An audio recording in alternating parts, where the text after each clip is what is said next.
Yeah, that's what I said. Well, maybe try to find where your house can go, or your tank's gonna go. Unreal. Wow. I just can't get on this construction. I know you get new permits. Can you put the presentation up, Angie? Angie, can you put the presentation up and share content? Am I the presenter? That's the presentation screen, yeah. Which? I believe. Deb said I could be this one. She said that's her. But I can switch it over. Hold on, just wait. I'll double check. On her laptop? Yes, on your laptop. You're correct. I'm not seeing the slide where it shows I'm presenter. Hers isn't showing that she's a presenter. She just gave it to you. Still not showing. Jason, Shelley. Oh, who's that person next to Jenny? Nick. Paul Perkins on twice. Talk about a nice guy. Oh, does he live out there?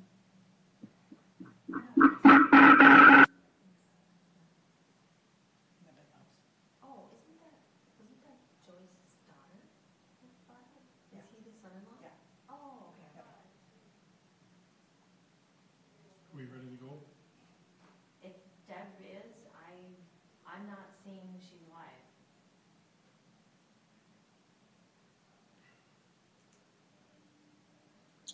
Good evening, everybody. We're ready to go.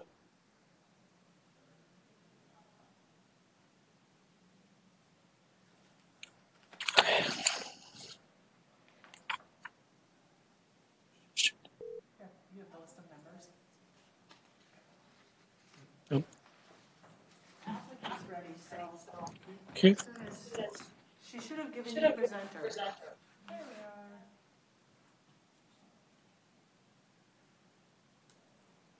Okay, ready. Okay.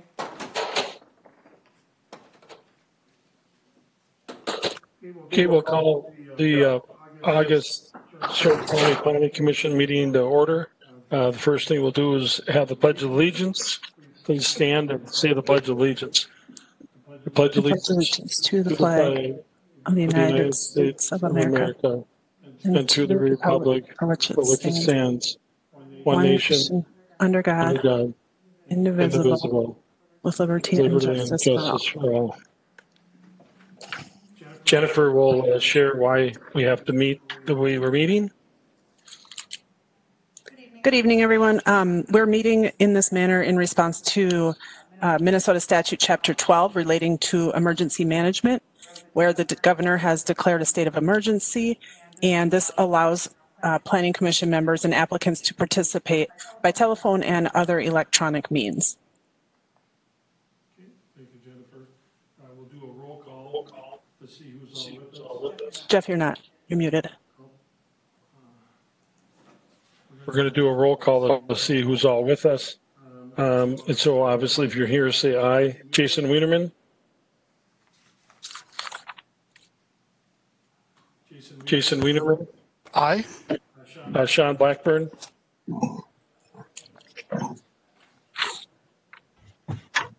Sean, are you with us?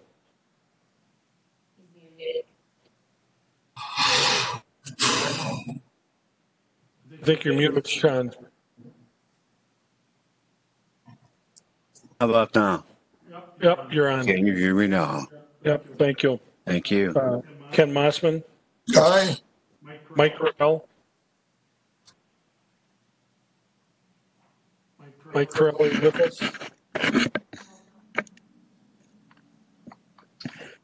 Mike's having trouble logging in. Richard Blanket. Richard, you with us? I don't see.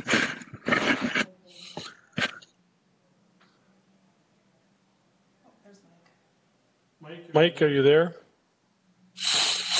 I'm here. Thank you. Rich, are you with us? Okay, don't hear Rich. And then Commissioner Persky.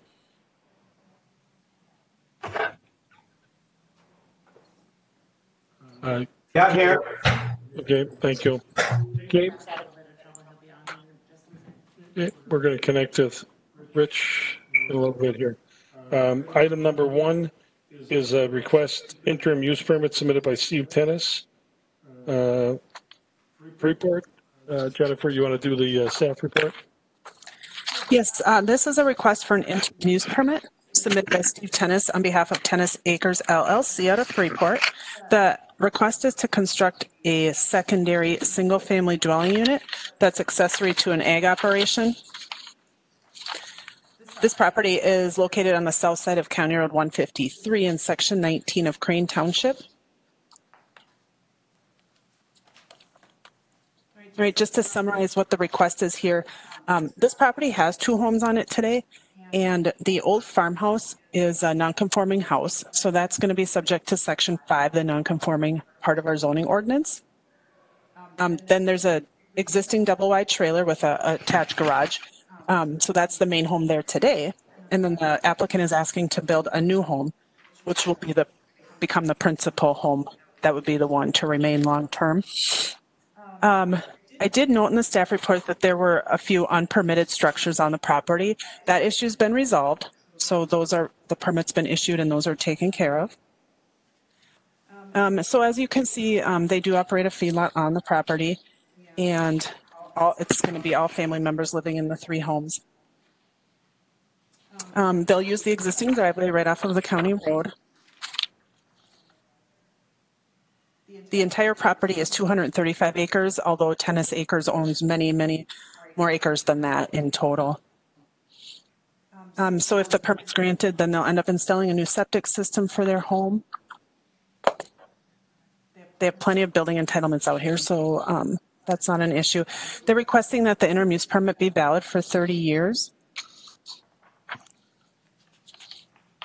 So the recommended action, one thing I should note as well. The proposed home is about 125 to 150 feet from the double-wide home on the property. The ordinance does require that it be 200 feet from any other homes. And if you want to scroll down one page, it'll show you a map with a 200-foot buffer. So that red circle there is the area that meets 200 feet from the existing homes. So the applicants are debating at this point if they want to move it to the north and outside of that buffer, or they do have the option to request a variance. So the recommended conditions, if the permit's approved, would be to set an expiration date for the permit. And again, they're asking for 30 years. A condition that states when the occupant of the primary home or secondary home are no longer farm help or family members, then the property shall be subdivided. So there's only 1 home per parcel, or one of the homes removed. They'll record a certificate of transfer of development rights to restrict an equivalent land area of 40 acres from having a home on it before we issue the construction permit for this new home. There'll be a condition just notifying them that the original farmhouse is non-conforming and subject to Section 5 and 7.21 of the county zoning ordinance. And the last condition we'd recommend is that the new house must meet the setback requirement of 200 feet from an existing residential dwelling unit on the property. And I'd like to propose adding that we say, or a variance is obtained. And that's all I have, Mr. Chair. Okay, thank you, Jennifer. And you did a site visit.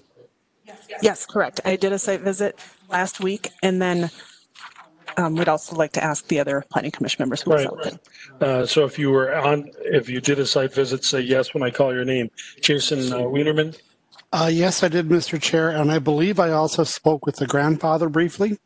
He was wondering what I and everyone else was doing out there, so I told him the planning commission was visiting the site. Okay.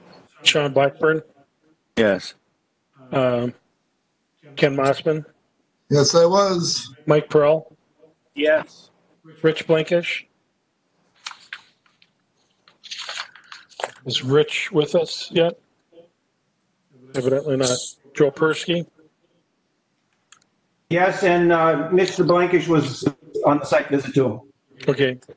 And I failed to say earlier, Jason Crone is not with us tonight. He had a conflict. So now we'll introduce the applicant, Mr. Tennis, if you want to state your name for the record and address. Yep, and your address. 1108 Forest Avenue, Albany, Minnesota. Okay, thank you, Steve. Is there anything that you want to add to the staff report that Jennifer shared? No, I think Jennifer pretty much covered all the bases that we had talked about. Okay. Then we'll open up the public hearing. Is there anyone in either room or online to give any input? Is there anybody from the public either in either room or online that would like to say something? Hearing that, do you want to, someone want to make a motion, close the public hearing? I'll make a motion to close the public hearing. Mike. Rich, are you having trouble getting in?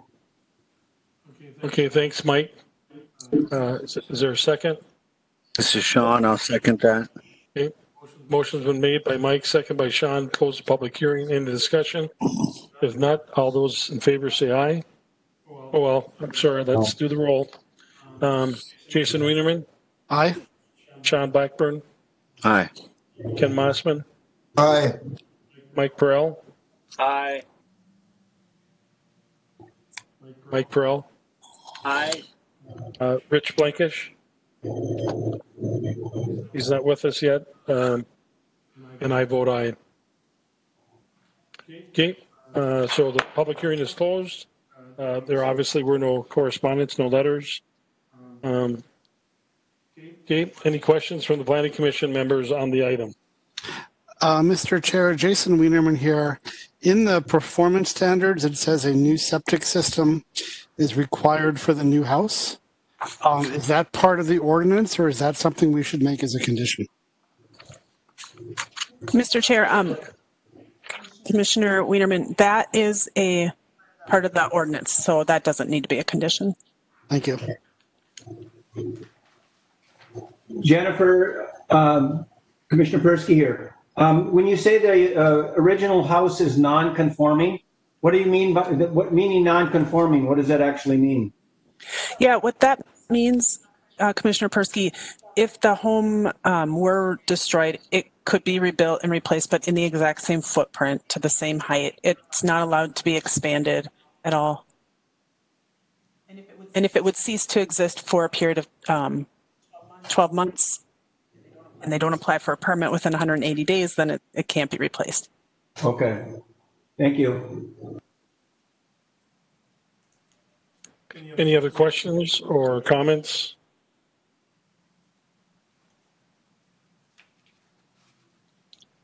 Hearing none, we'll do the findings of facts then. Number one, is the proposal consistent with existing county ordinances? Mr. Chair, Jason Wienerman here. Yes, it is. Land use and zoning ordinance number 439, sections 4.18, 6.56.2, and 9.3.6E. Number two, are there any other standards, rules, requirements that the proposal must meet? Mr. Chair, Sean Blackburn. There are 5 proposed conditions. Mr. Chair, a question on that. Do we want to give them the 30 days? 30 days. 30 years? I guess, Sean, are you giving them 30 years? I would say yes. That should be written into that condition. I don't see a problem with that. We've gone 30 years before. That's not a big deal. And then the amended condition, Jennifer, state that again, what you're adding. I'd propose at the end of condition number 5 to state, well, we'll just read condition 5. The new house must meet the setback requirement of 200 feet from the existing residential dwelling unit on the property or obtain a variance. So that's the amended condition. Okay. Mr. Chair, you just in stating that, does that imply that we would suggest a variance? Because if the house could actually remain and the area gets replatted, you don't have 200 feet of separation between those houses. Do we just leave that and allow them, then they have to do that with, is it the Board of Adjustment themselves? Commissioner Persky, yep, the variance would be heard before the County Board of Adjustment if they choose to apply for that. And where the applicant is proposing the home, it would be about 125 to 150 feet from the closest home. So to your question about splitting it, if they end up splitting it someday, splitting the house off, 150 feet of distance would give enough space to have a property line in between the two homes, but that would be what the Board of Adjustment would consider. Oh, okay.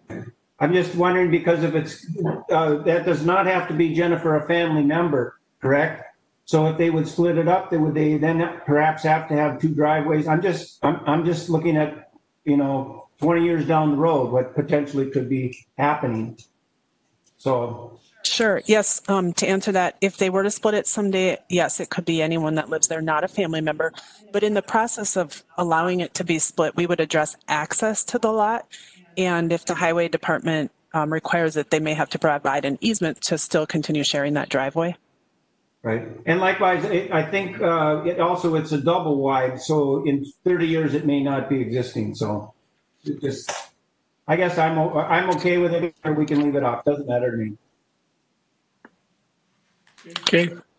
Number 3, is the proposed use compatible with the present and future land uses in the area? Can it be separated by distance or screening from adjacent land uses?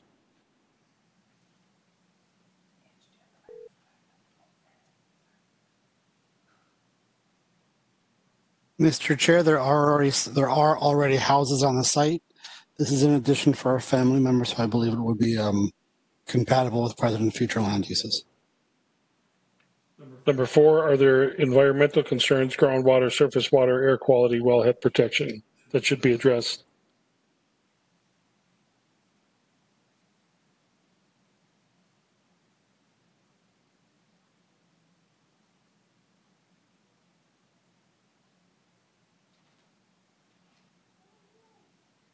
Mr. Chair, Sean Blackburn, all these things would be addressed during the regular permitting process.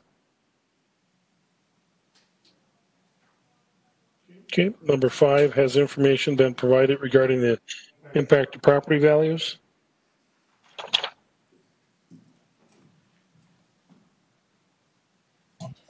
Mr. Chair, no, it has not. 6, what potential public health, safety, traffic generation impacts will the proposal have in relation to the area and the capability of the roads?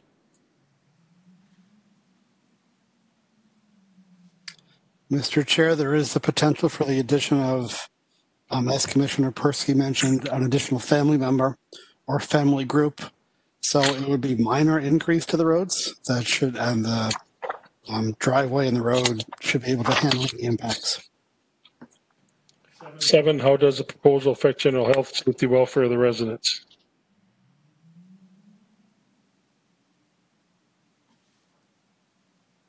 Mr. Chair, Sean Blackburn, very minimal impact. 8, does the proposal conform to the goals, objectives of the county comprehensive plan?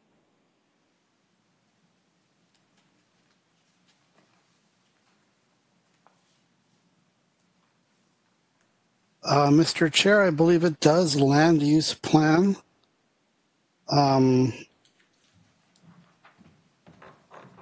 Growth and development, goal 4.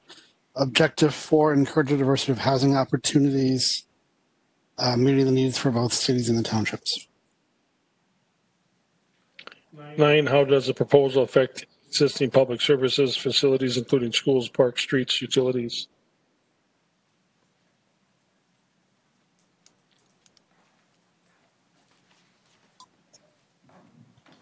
Mr. Chair, Ken Mossman, there really should be very little effect on these things. 10, has the applicant provided financial assurance or guarantee?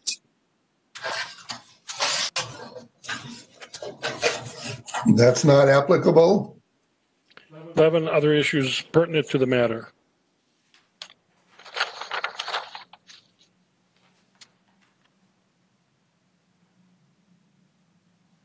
There aren't any. Okay. Motion would be in order. Mr. Chair, Jason Wienerman, I recommend we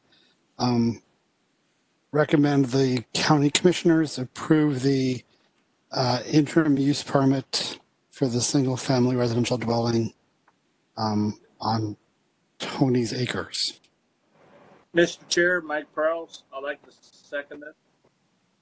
Okay, motion's been made and seconded to recommend approval of the county board. That meeting would be on August 25th. Rich Blankish, are you with us? Can you hear me? We can hear you. Okay.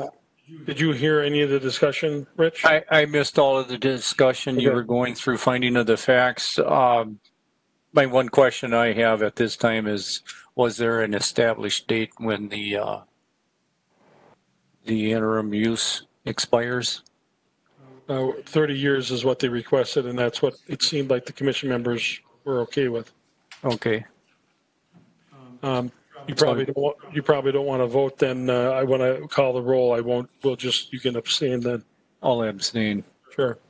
So motion's been made second. I'll do the roll. Jason Wienerman. Aye. Sean Blackburn. Aye. Ken Mossman. Aye. Mike Perrell. Aye. Rich Blankish. Abstain. The chair votes aye. So the recommendation is passed to the county board to approve recommendation. Okay. Item number 2, to consider a request for a conditional use permit by Marvin and Virginia Bruton. All right. Jennifer, do you want to do the staff report? Yep, this request for a conditional use permit is to operate an ag-oriented business within an existing building. It's in the A160 zoning district. The proposed use would be a slaughterhouse, and this property is located on the corner of Norwich Road and 320th Street in Section 35 of Raymond Township.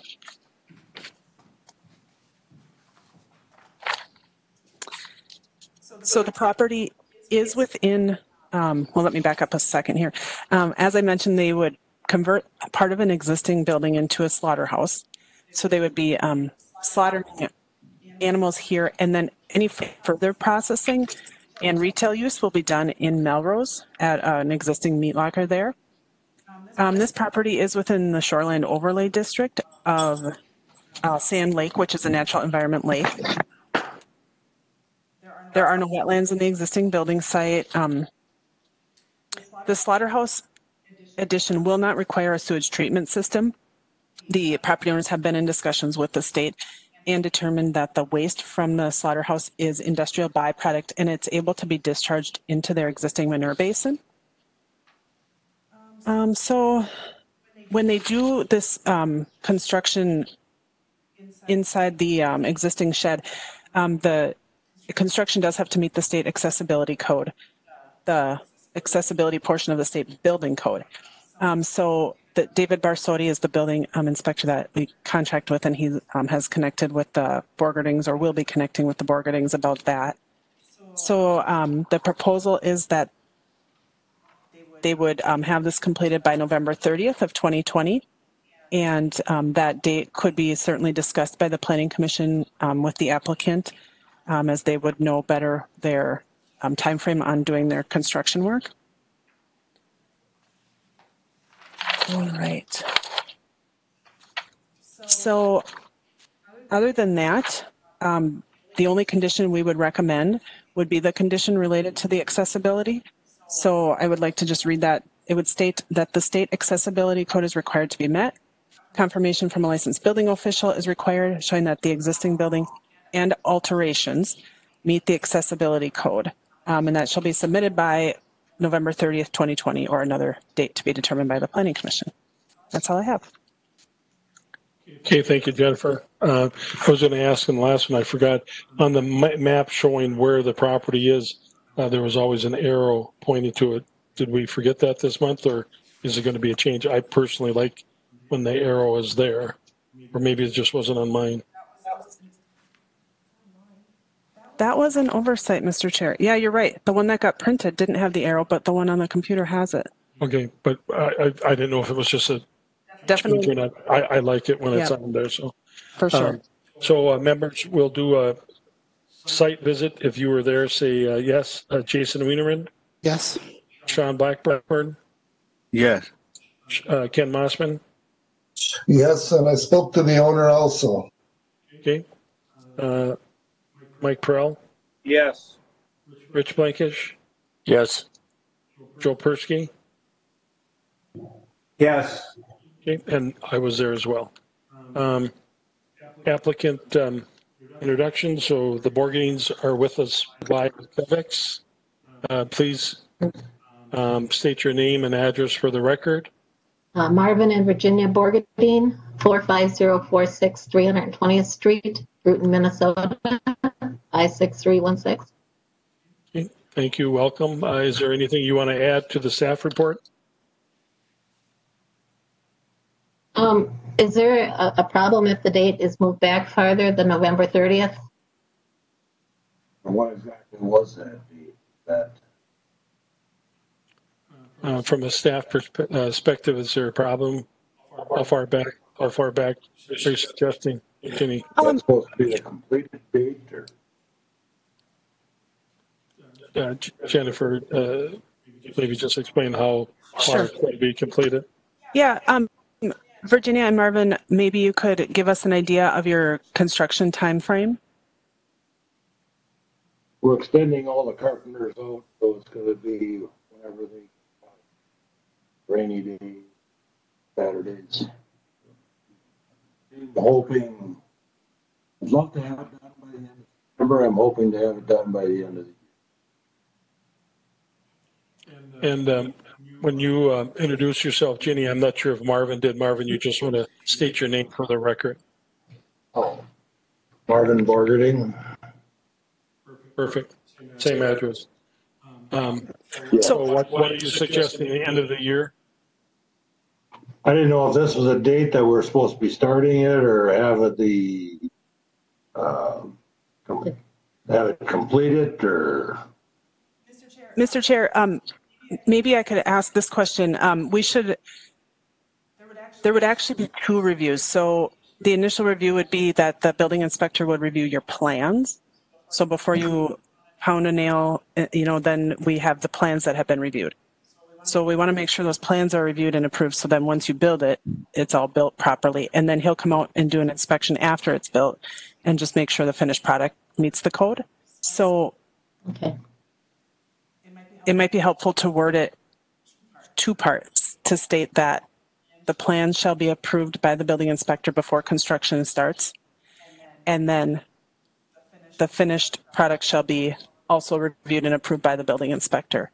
Would December 31st meet your needs, or would that be cutting it too tight? Now, are we talking completion or plans, or completion of the building or completion of the plans? Completion of the building. I would sure hope we could do that. That's all going to vary on the carpenters when I want the cement poured before it gets too cold out. And I'm hoping to run the water lines in the next week or two. That I'd be doing more myself. And just to be safe, we're wondering if it wouldn't be better to push it back even further to give you a little bit additional time. If you get it done sooner, it won't hurt. So maybe we should say February. That wouldn't be a bad idea. So why don't we say February 28th? I assume it's another leap year of 2021. And then it gives you a little bit of flexibility if you run into issues. We still have to see how long it takes to get a building plan approved. You never know. Yeah, Right. February, yeah. Thank you. We appreciate that. Okay, that's what we'll suggest. Anything else you want to add to the staff report, Virginia or Marvin?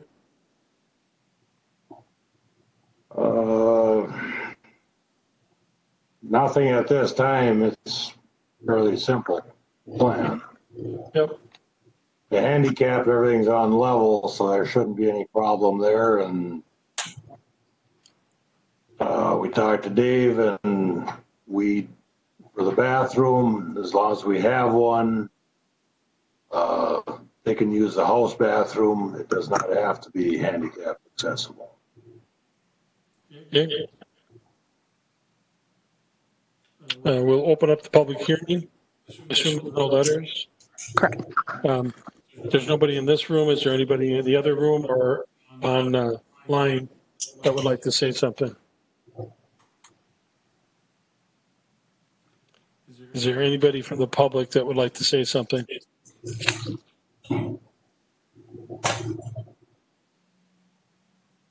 If not, a motion to close the public hearing would be in order. Mr. Chair, Jason Wienerman, motion to close the public hearing. Is there a second? It says Rich Blankish. I'll second that. Okay, motion's been made and second to close the public hearing. No discussion. We'll do the roll. Jason Wienerman? Yes. Sean Blackburn? Yes. Ken Mossman? Yes. Mike Perrell? Yes. Rich Blankish? Yes. The chair votes aye. Public hearing is closed. Discussion by planning commission members? Mr. Chair, I just had one question. It is going to planning, just because, well, first of all, I like to see the development, Borgadines. It's nice to see you being able to develop this out here. I just have a question about safety regarding to emergency service and fire, and that would be reviewed, I would hope, at the planning. Will there be two accesses, both inside to the pole barn and then one exterior out? Yes. Yes, there would be. There's actually right now there's 3 doors to get into the place. Okay. Yeah, I hate to see a tragedy out there. Hi? I hate to see a tragedy out there. Yep. That's true. Mr. Chair, Jason Wienerman here. On the application, the applicants, and this is a question for staff, I guess. The applicants indicate this is going to be a USDA certified building for an inspection. Is that part of the application, or is that just an addition the applicants let us know? Does the building have to be USDA certified? Mr. Cherry, Commissioner Wienerman, yeah, that is part of their process. They were working with the USDA on the requirements that they have. So that'll be another process that they're going through and an approval. Okay, thank you. Any other questions or comments from the planning commission?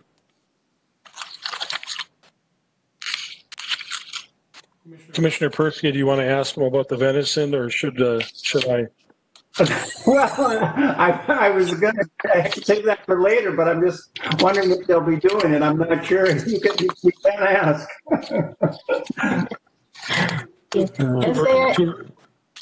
To Virginia and Marvin. You're processing the Melrose. Yes, they do process venison in Melrose.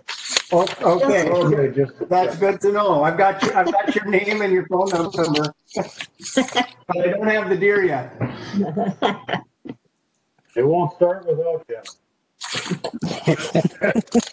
At this point, Joe's going to have to get at least 10 deer to accommodate all the lockers that we've approved. Let's do the findings of fact. Am I echoing when I'm talking, or is that just me and my headphone? Yes, you are. It's not just you. Okay. Is there something we can do about that? I sound goofy enough the way it is. If we're going to cut out that echo, because it's driving me nuts. I'll see if I can get a hold of Deb. Let's do the findings of fact.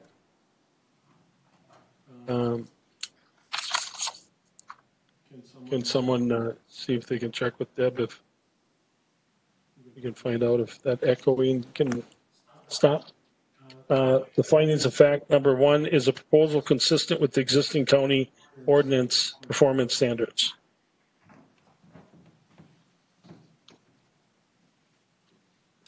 Mr. Chair, Sean Blackburn, it is consistent with land use and zoning ordinance 439, sections 4.8, 6.5, and 9.1.5. Number 2, are there any other standards, rules, requirements that the proposal must meet? Number 2, are there any other standards, rules, requirements that the proposal must meet? Mr. Chair, Jason Wienerman, the state accessibility code is required to be met, and information shall be submitted by February 28th, 2021.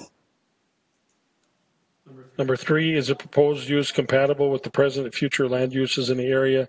Going to be separated by distance or screening from adjacent land uses?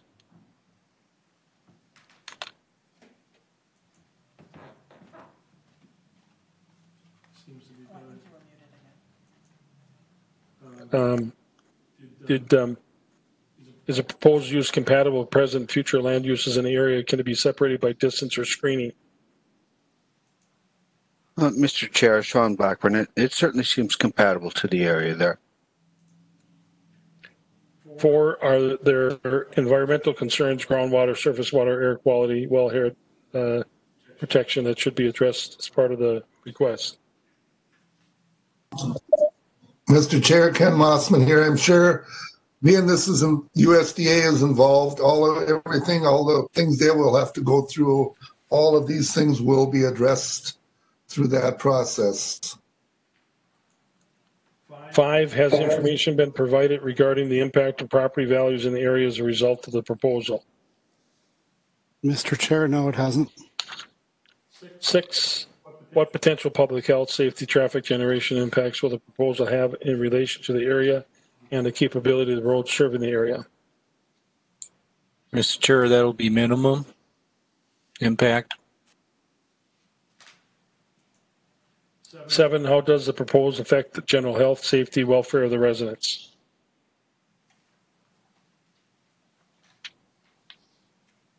Mr. Chair, minimal impact. 8, does the proposal conform to the goals, objectives of the county comprehensive plan?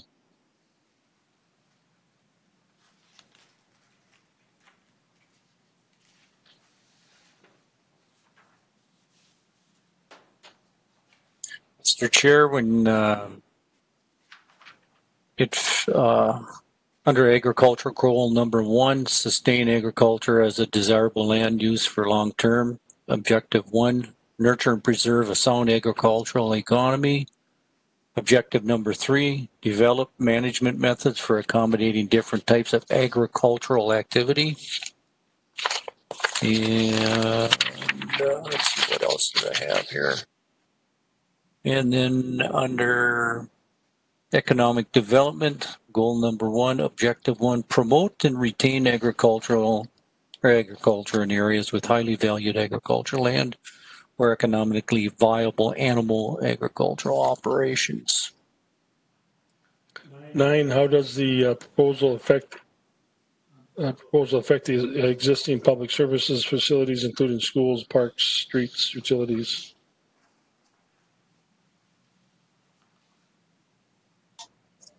Mr. Chair, Ken Mossman here. I don't think it'll have any effect. 10, has the applicant provided financial assurance, guarantee, reclamation, or cleanup? Mr. Chair, this is Mr. Blinkish. That would be non-applicable. 11, other issues pertinent to the matter.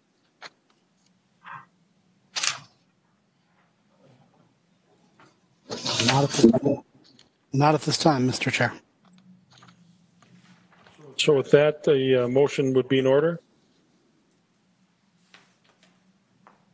Mr. Chair, this is Mr. Blinkish. I make a motion that we approve the application. Motion's been made to approve the application. Is there a second? Mr. Chair, Sean Blackburn, I'll second that motion. Motion's been seconded. Any discussion on the motion? If not, all those in favor say aye. Jason Wienerman, Aye. Sean Blackburn, Aye. Ken Mossman, Aye. Mike Perrell, Aye. Rich Blankish. Aye. Chair votes aye. Okay, the recommendation is made to the county board for their August 25th meeting to recommend approval of the application. Good luck, Virginia and Marvin. Thank you. The echoing seems to have gone away. Is the echoing gone, guys? Yes, it is, Chair. Mr. Chair. Okay, thanks. Mr. Deb, or whoever did that.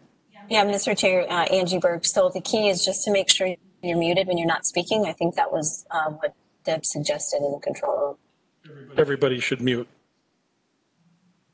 when you're not speaking. Yep, got it. Item number 3, to consider a request submitted by Paul Gherkin on behalf of the Horseshoe Heights Association. The staff report. All right, this request is submitted by Paul Gherkin on behalf of Horseshoe Heights to amend their conditional use permit 99-02, which created the residential PUD of Horseshoe Heights. This property is located on State Highway 22 in Section 25 of Munson Township. So I have to apologize. First of all, the first page of the staff report had a couple of typos. But the address for the property owner is State Highway 22 and not 55. But what they're asking for here, this used to be an old resort, and in 99 it was converted into a residential PUD. And the cabins, over a few years, the cabins were all sold off and are privately owned now, but it operates as an association. And they're asking for a few items. Number 1, on that original CUP, they're asking to change condition 4. And condition 4 allowed 1 long storage structure. What was actually built on site was 3 storage units. So they would like to modify that to state that the 3 storage units are allowed that are presently constructed. They also are looking at replatting to fix the property line issues that they have. They have found that the cabins don't entirely fall within the lot lines that were platted. So they want to fix that up and replat it. And number 3, someday they may want to convert a portion of their existing bathhouse, or I think it's labeled mechanical building, to a storm shelter. That's something that the association has been talking about. And another item that came up in the last couple of days here, and an email was sent out to the Planning Commission today, is in regards to the docks. So the 1999 permit stated that only 3 docks with a total of 14 boat slips will be allowed, as shown on the attached development plan. And Angie will put up a plan here. This is what was approved in 99 by the DNR. The circled dock section was not allowed, so they were allowed to have the 2 long docks and then the 1 short dock. And in reality, this was never implemented. And so what they have out there today is the docks that are shown on the aerial photo on the screen. They've got 2 long docks, and then they've got 5 shorter docks to the south, and then 1 short dock to the north. And the association is requesting to leave the dock layout as it is currently constructed. We did reach out to the DNR today, but of course it was short notice and I didn't have luck connecting with them. So I anticipate getting feedback from them in the coming days here. So in a nutshell, that is what their amendment request involves. If the Planning Commission, so the Planning Commission has a few options. You can hold a public hearing, have discussion, and then continue it until the dock layout situation is reviewed by the DNR. You could just not have discussion and continue it, or you could continue it and make a recommendation tonight. And if you were to do that, we would propose adding a 3rd condition that would state that the dock layout is subject to approval by the Department of Natural Resources.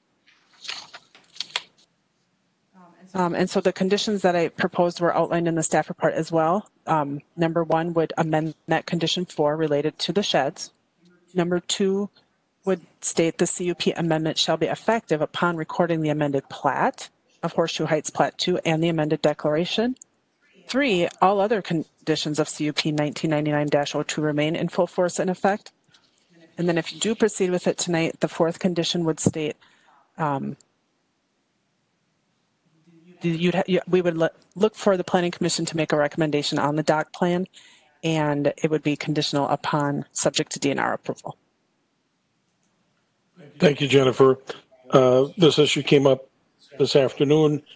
My recommendation was that we proceed with the public hearing, not to delay the Horseshoe Heights Association or us in delaying this. So my recommendation was that, 1, we try to get the DNR to do something before tonight, which of course they couldn't, or then 3, that we would approve it with conditionally on the DNR arrangement of the dock, the layout. So I don't think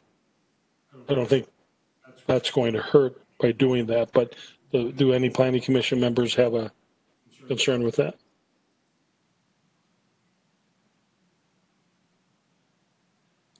Mr. Chair, Jason Wienerman here. So if the DNR doesn't approve the existing layout of the dock, does that have any bearing on what we decide in terms of the buildings? Jennifer? Good question. If the amendment request is approved, stating that it's subject to DNR approval of the docks, and then the DNR doesn't approve the dock layout, the applicants would have the option of complying with the original CUP, which would be the dock plan that was shown and approved in 99, or coming back for another amendment request and working with the DNR on something. And more than likely, the DNR, if they wouldn't approve the dock plan as they're suggesting it, they'd probably suggest some alterations or something to the dock plan. So if we did number 3, it would be conditional on what the dock plan would be, which the DNR would recommend. Mr. Chair, yes, that would work. And if you want to provide your Planning Commission's input on it, that would be great. We'll share that with the DNR, but ultimately, yeah, you're right. It's subject to DNR approval. And if they approve something a little tweaked from this, then they have DNR approval, and that's what they can do. Jennifer, Mr. Chair, I would agree with that. That way it would not have to come back probably to the board then either, so that it can just be resolved by the DNR and the owners. Okay, if there's no other objections or anything, we'll just continue then with that understanding. That'll be an additional condition then. So let's do the site visits. If you were there, say yes. Jason Wienerman? Yes. Sean Blackburn? Yes. Ken Mossman? Yes. Yes. Rich Blankish? Yes, and I did talk to the owners. Commissioner Persky? Yes, I spoke with the owners as well. And the chair was there as well.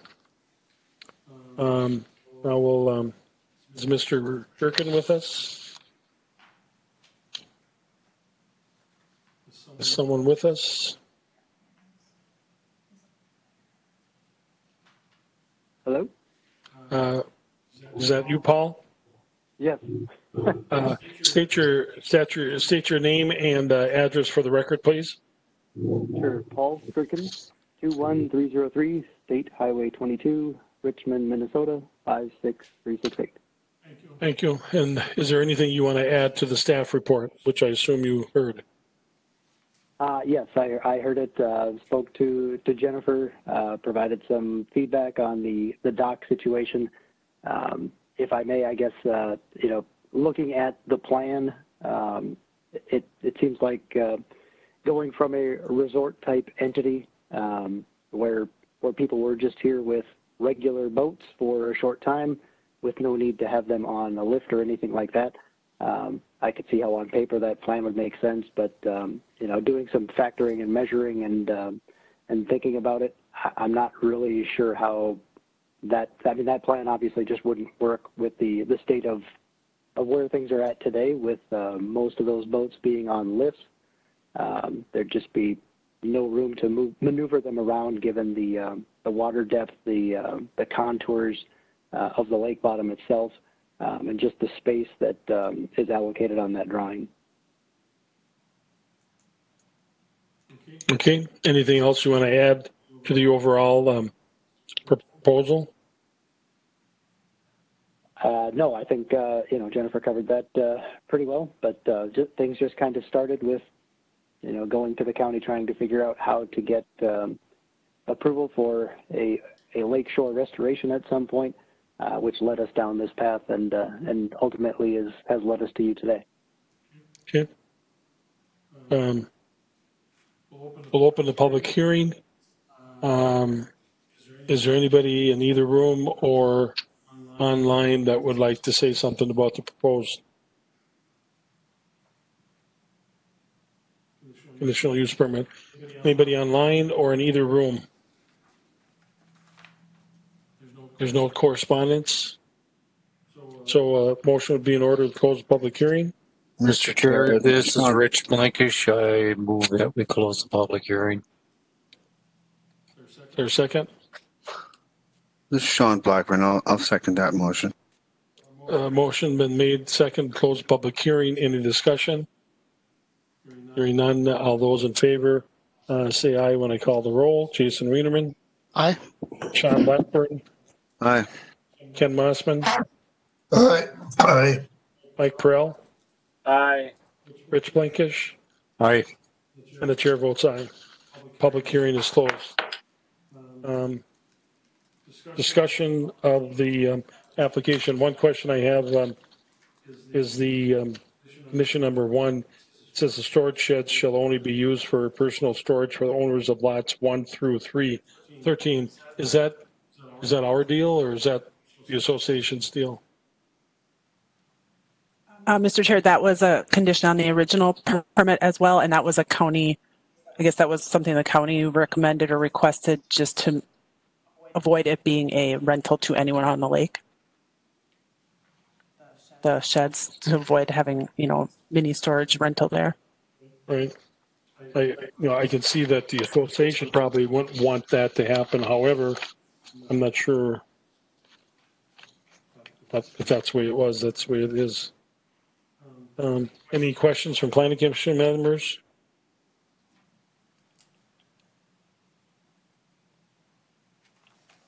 Any discussion at all? Okay. Then maybe we should do the findings. Number 1 is a proposal consistent with existing county ordinances. Mr. Chair, as this is an amendment of an existing use permit, it is with land use and zoning ordinance number 439, sections 4.8 and 10.2. 2, are there any other standards, rules, requirements proposal must meet? Mr. Chair, this is Rich Blankish. Yes, there are, and that should read 4 proposed conditions, correct? Actually, 5. Is it 4 or is it 5? It'll be 4 with the addition of the dock condition. With the DNR approval. So there's 4. Okay, yep. So 4 proposed conditions. Thank you.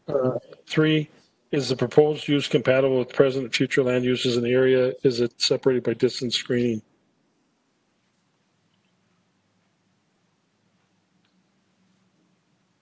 Mr. Chair, Sean Blackburn, it certainly seems compatible with the area there. 4, are there environmental concerns, groundwater, surface water, air quality, wellhead protection that should be addressed as part of the request? Not at this time, Mr. Chair. Has information been provided regarding the impact of property values as a result of the proposal? No, there has not. This is Commissioner Blankish.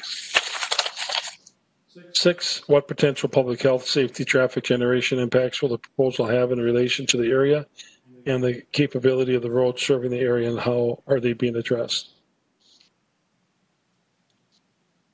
Mr. Chair, Sean Blackburn, no impact on this. 7, how does the proposal affect general health, safety, welfare of the residents? Mr. Chair, minimally, and then if they do put in the storm shelter, that'll enhance the safety of the residents.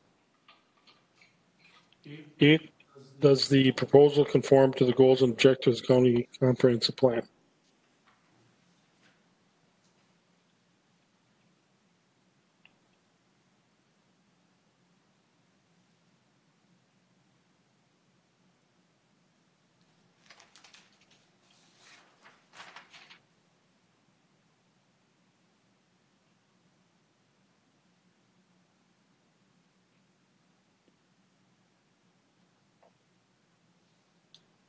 Mr. Chair, under land use plan, growth and development goal number 6, objective 3, identify appropriate locations for seasonal homes in a setting that afford a variety of natural amenities.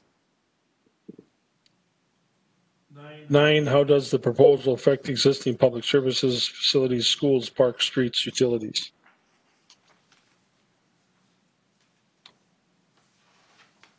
Mr. Chair, Sean Blackburn, there'd be no effect. 10, has the applicant provided financial assurance? Not applicable.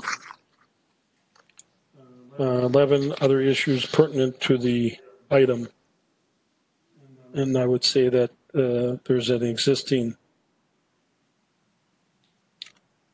CUP that was granted in 99, I believe it was. Commissioner Persky, in case you didn't notice, on the minutes of the Planning Commission in 1999, looks like a chair of the county board was the chair of the Planning Commission. So if you get criticized for saying too much or for participating, at least you're not the chair of the Planning Commission, in case you didn't notice that. I do find that interesting. So it could be worse. With that, motion would be in order. This is Commissioner Blankish. I make a motion that we approve the request. Jason Wienerman seconds it. Motion's been made and seconded to recommend approval of the county board for their August 25th meeting. Any discussion?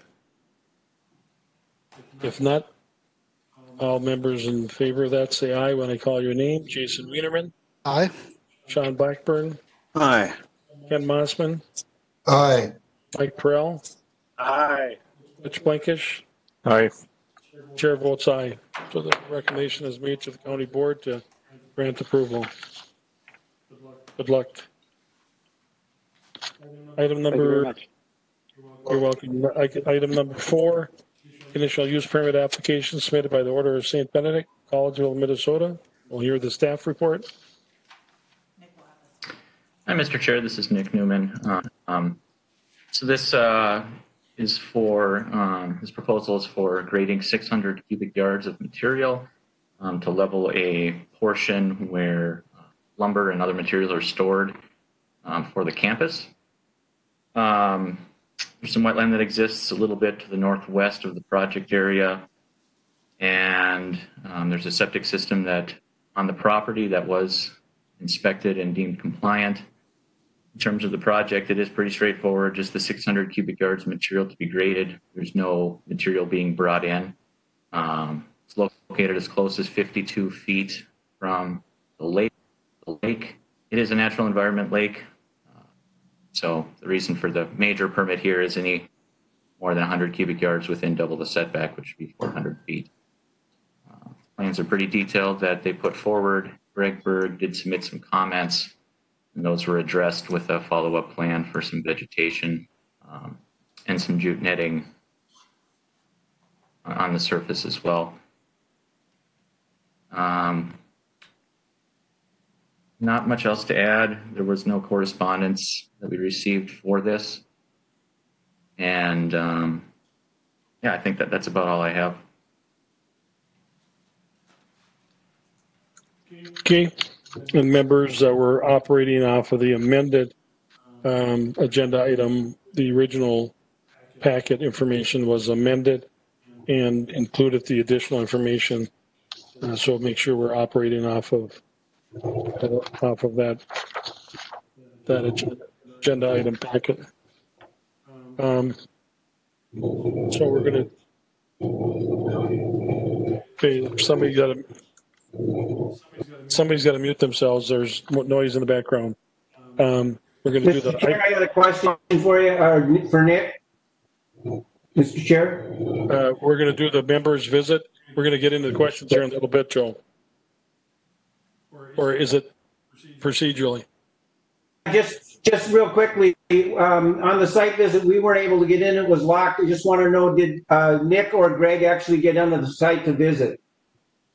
Yep, I did meet with staff from St. John's on site, and those pictures there are the ones that I took. And then Greg Berg was able to visit the site as well. That's good enough for me. Thanks. And that's a good point, Joe. If we're aware that there's going to be some issues with gaining access to the property, maybe we need to make appointments or something, but until you get there, we don't know that. So in the future, maybe somehow we can plan for that. If you did conduct or attempted to conduct a site visit, say yes when I call your name. Jason Wienerman? Yes, and I tried to peek over the gate. Luckily, it was a short gate.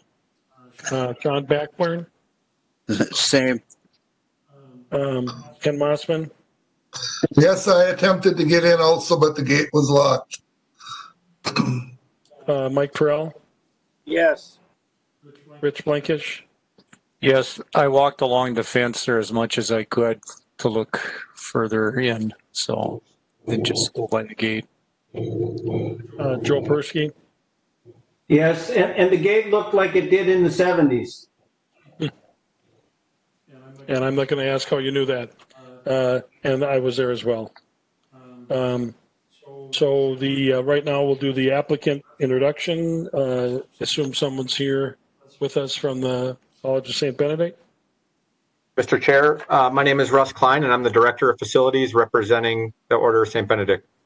Okay, welcome. You want to state your name, full name and address for the record? Russell Klein, and the address on record is 2950 St. John's Road, Collegeville, Minnesota. You want to add anything to the staff report, Mr. Klein? No, just that the ultimate objective is to gently reshape a small portion of our storage yard, to safely and effectively store our milled lumber. So, pretty straightforward. Okay, thank you. We'll open the public hearing. I assume there's no correspondence. We'll open the public hearing. Is there anybody in either room or online that wants to share comments? The public hearing is open. Anyone online or in either room wanting to share comments? Mr. Chair, Sean Blackburn, I'll move we close the public hearing. Mr. Chair, I'll second that. Mrs. Blankish. Motion's been made, second to close the public hearing. Any discussion? If not, all those in favor, when I call your name, say yes. Jason Riederman? Yes. Sean Blackburn? Yes. Ken Mossman? Yes. Mike Perrell? Yes. Rich Blankish? Yes. Chair votes aye. Public hearing is closed. Discussion of the item. Any members have questions or comments?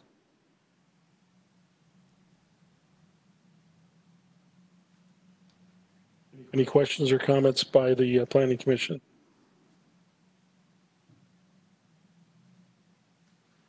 Not, we'll do the findings of fact. Number one is a proposal consistent with existing county ordinances.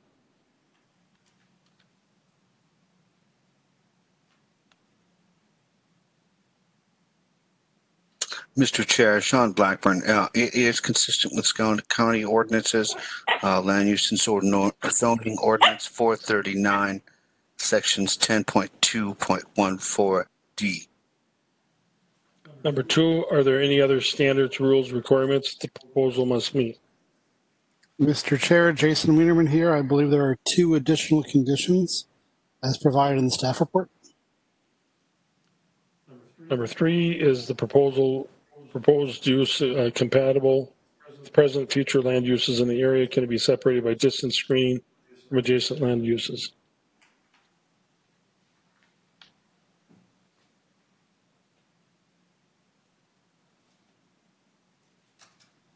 Mr. Chair, Sean Blackburn, it certainly is compatible with their ongoing efforts at the Collegeville out there. Are there environmental concerns, groundwater, surface water, air quality, wellhead protection areas that should be addressed as part of the proposed request?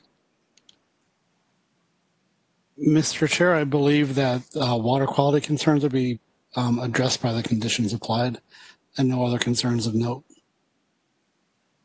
5, has information been provided regarding the impact the property values? No, there, Mr. Chair, this is Commissioner Blankish. No, there has not. 6, what potential public safety, health, traffic generation impacts will the proposal have in relation to the area? Mr. Chair, I would say something about hopefully it'll not have a negative effect on the quality of water of the lake. I'm trusting we got that. 7, how does the proposal affect general health, safety, welfare of the residents?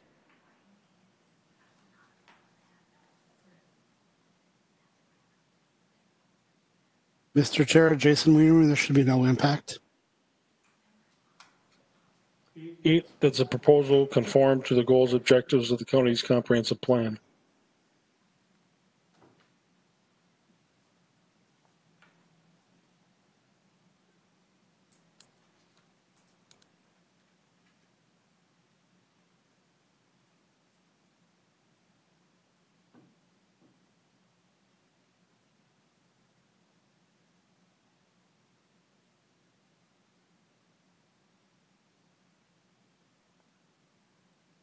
I'm not sure if it's just in here, but I'm hearing a cricket someplace. No, Mr. Chair, this is Commissioner Blankish. If you look, it looks like it falls under Natural Resource Environmental Management Plan.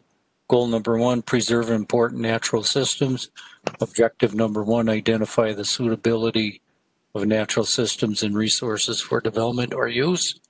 And also goal number 2, assure the reasonable and responsible use of the county's natural resources, including land, surface, and groundwater, minerals, open space, wetlands, wildlife, and woodlands. Objective number 2 under goal 2, to protect large wooded tracts and special habitat through preservation, conservation, development standards, and promoting strong stewardship efforts by individuals and private organizations. 9, how does the proposal affect existing public services facilities, including schools, parks, streets, and utilities? Mr. Chair, this is Mr. Blankish again. It does not. 10, has the applicant provided financial assurance? Mr. Chair, Jason Wienerman, not required at this time. And number 11, other issues pertinent to the matter.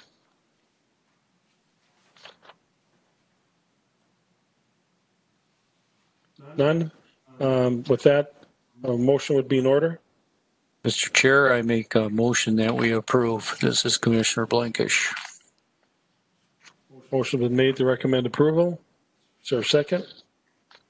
Mr. Chair, Sean Blackburn, I'll second that motion. Motion's been made and seconded to recommend approval of the county board for their August 25th meeting. Any discussion? If not, all those in favor say aye when I call your name. Jason Wienerman. Aye. Sean Blackburn. Aye. Ken Mossman. Aye. Mike Perrell. Aye. Rich Blankish. Aye. Chair votes aye. Recommendation is made to the county board. Recommend approval. Thank you. Item number 5, consider rezoning request submitted by Charles and Leah Hoodie. Fairbolt. Staff report. This request is to rezone approximately 6 acres from the residential 10 zoning district to residential 5. Can you hear me, commissioners? I'm not hearing you in my headset. Can you hear me now? Yep. Perfect. Thank you. This request is to consider rezoning about 6 acres from the residential 10 zoning district to the residential 5 zoning district. This property is actually split by County State Aid Highway 85, also known as Business 23 West. So the property is split by the road. And what they've got here is the land on the south side of the road is already zoned R5. That has some old farm buildings. And the land on the north side of the road is zoned R10. And also has some storage sheds on it. And the request is to rezone it so everything is R5. And if the rezoning is approved, the applicant plans to plat the property for a residential lot. The property does have access from County Road 85 or Business 23 West. There is access into both the north side and the south side of the property. As you can see from the aerial photos, and if you drove out there, it's very wooded. It was hard to really even see anything from the road.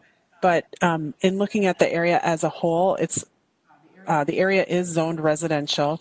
There's about 28 homes within a half a mile, 2 registered feedlots that have more than 10 animal units, but those registered feedlots are actually in the R5 zoning district, so setbacks won't apply.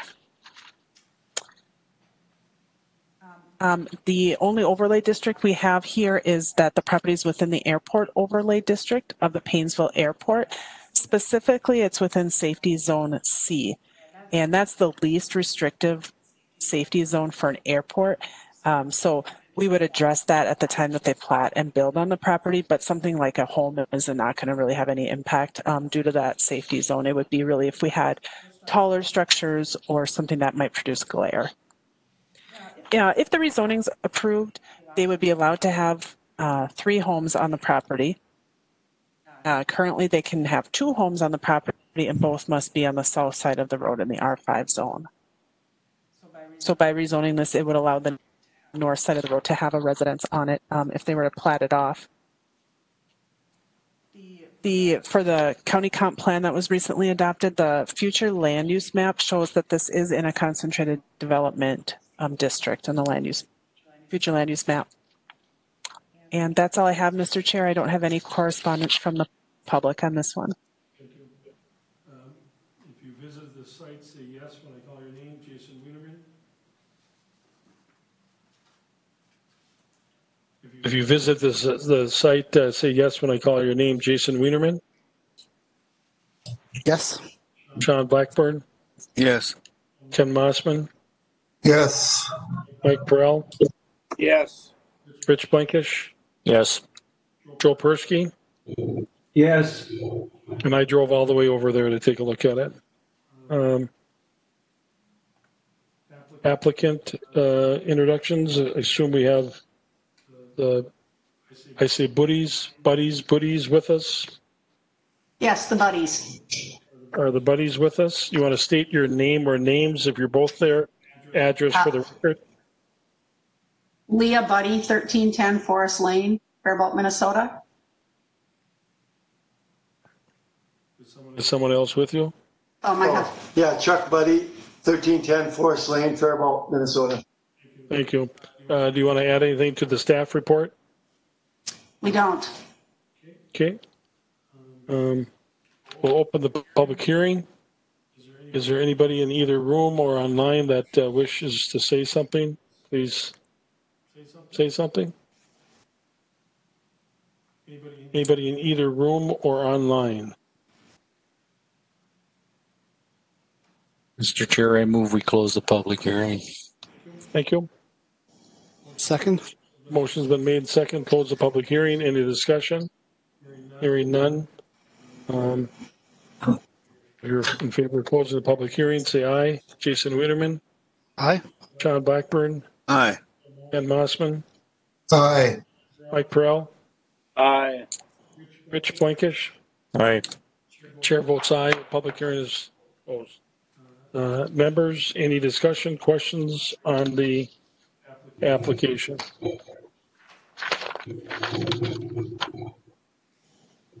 Jennifer, just to understand it again with the rezoning, is the intent then to allow for one building to the north and that would be a separate property and then they have the ability to plat to the south with two, is that correct? Mr. Chair, Commissioner Persky, that is my understanding of what their plan is. Yes, if the rezoning is approved, they would have to still do a plat to actually split the property, and then they would be allowed a home site on the north side. They could have up to 2 home sites on the south side, or they could have 2 on the north side. But I believe their plan was to do 1. Maybe the buddies could just Okay, clarify. but the property's being split, and that's what they're hoping they're doing, and then it's being rezoned as a split property. Correct. That's what we want to do, is we want to get it rezoned and then we want to split the 2 parcels. And how many homes is it your intent to construct? Actually, we don't have any intention of, we don't know what we're going to do with it. I have a brother, it was a family piece of property and my parents are both gone.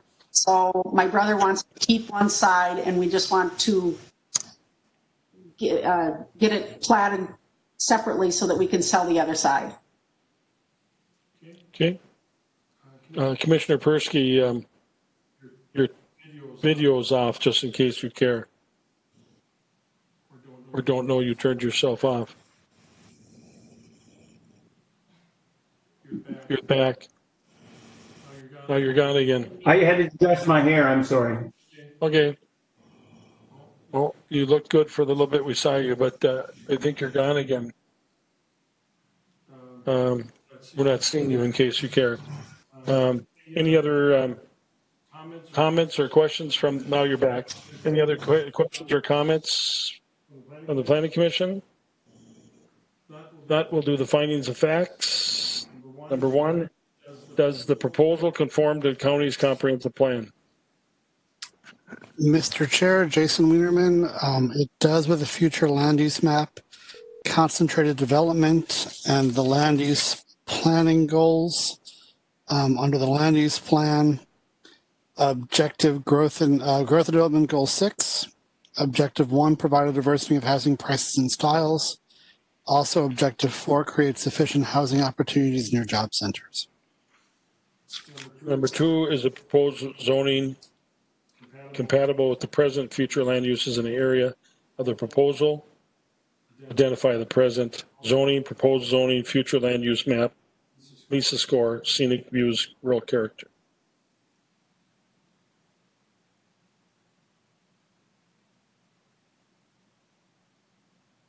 Mr. Chair, Sean Blackburn, it is compatible in the residential 10 zoning area as well as the residential 5 on the other side.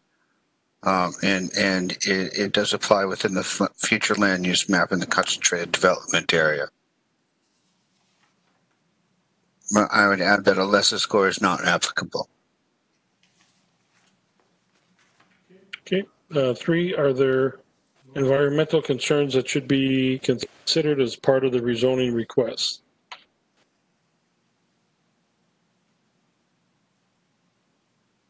Mr. Chair, Jason Wienerman, not at this time.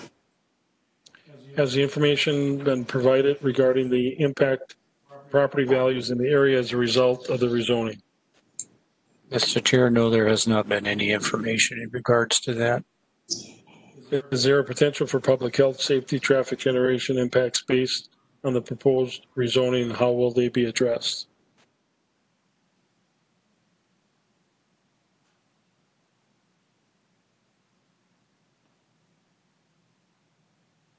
Mr. Chair, there is potential for a slight increase in traffic generation with the if they choose to build a house on the northern side of the road, so you'd have more access there. But the sight lines seem okay for the house, so slight increase in traffic, but no safety hazards apparent. How does the rezoning affect existing public services like schools, parks, streets, utilities? Mr. Chair, there may be a chance of impact with student population if families were to build there. Other issues pertinent to the matter?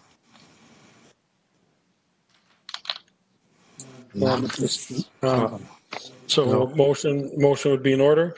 Mr. Chair, I just want to make a statement here that I did go out and look at this property. Did I do that already, or did I forget that? Okay, thanks for re-clarifying, Rich. So a motion would be in order. Mr. Chair, Jason Wienerman, I move that we recommend the board rezone the parcel from R10 to R5. I will second that motion. This is Rich Blankish. Motion's been made and seconded to recommend approval to the county board at their August 25th meeting. Any discussion? Hearing none, the roll. Those in favor say aye. Jason Wienerman. Aye. Sean Blackburn. Aye. Ken Mossman. Aye. Mike Perrell. Aye. Rich Blankish. Aye. Chair votes aye. Recommendation is made to the county board to recommend approval. Good luck. Thank you. Item number 6, rezoning request submitted by Jacob Hay, IPS Solar, Roseville, for the cash property in Haynesville Township. Okay, this request is to consider rezoning approximately 18 acres from transitional 20 to agricultural 40. This property is on County Road 130 in Section 8 of Paynesville Township. So the property owner, Brian and Carolyn Cash, own a large property here, and IPS Solar has been working with them on erecting a solar garden here. So solar gardens are not actually allowed in the T20 zoning district, so they're requesting that 18 acres be rezoned to A40 to allow for that solar garden to be constructed. If the rezoning is approved, of course, they would be back before us at a later date for a conditional use permit. But this property, as I mentioned, is on County Road 130. It's currently farmland and has a slight slope down from the west to the east, but fairly flat. When we look at the surrounding area here, it's completely surrounded by T20 zoning immediately adjacent to it. When you go a quarter mile north, you get to some A40 zoning, and then south and east is commercial and residential and the city of Paynesville. When we look at the uses in this area, there's not a lot of development. There's 8 homes and 3 registered feedlots within a half a mile. The feedlots are in the T20 zone, so we don't have setback requirements from them. Part of the property is in the Shoreline Overlay District of an unnamed tributary to the North Fork Crow River. And that's just like the western tip of what they're asking to rezone. Not a whole lot of the property is in that shoreline district. In the comprehensive plan, the future land use map, this is in the agricultural / rural district on the future land use map. We did run a LISA score for this property. And the request is to go to ag. The LISA score came back at 63.85 for this 18 acres. And we ended up running a LISA on the whole property. There's a map in here that shows their whole property. Yeah, so you can see the blue outline is the land that they own. They actually also own the 40 to the north. And so we ran a LISA on the whole property, and it's 53. So it's a little bit lower, the whole property. This particular 18 acres was 63. That is all that I have, Mr. Chair. I did not receive any correspondence from the public. Members, if you were there as a Mr. Chair, I got a question. Jennifer, is there any change in the development credits because that's a T20? If they change it to an A40, do they lose development credits? Commissioner Persky, yes. They would lose 1 building entitlement if the rezoning is approved. And the Cashes are aware of that? And they're aware of that. I mean, it's like no going back. I mean, that's just the way it is, correct? Mr. Chair, there is no going back unless the property is someday rezoned to a residential district. I can't speak to whether the Cash are aware of that. I've only been working with IPS Solar on the application. Okay. If you were at the site, say yes when I call your name. Jason Wienerman. Yes. Sean Blackburn. Yes. Ken Mossman. Yes. Mike Perrell. Yes. Rich Blankish. Yes, sir. Joe Persky. Yes. And I was there.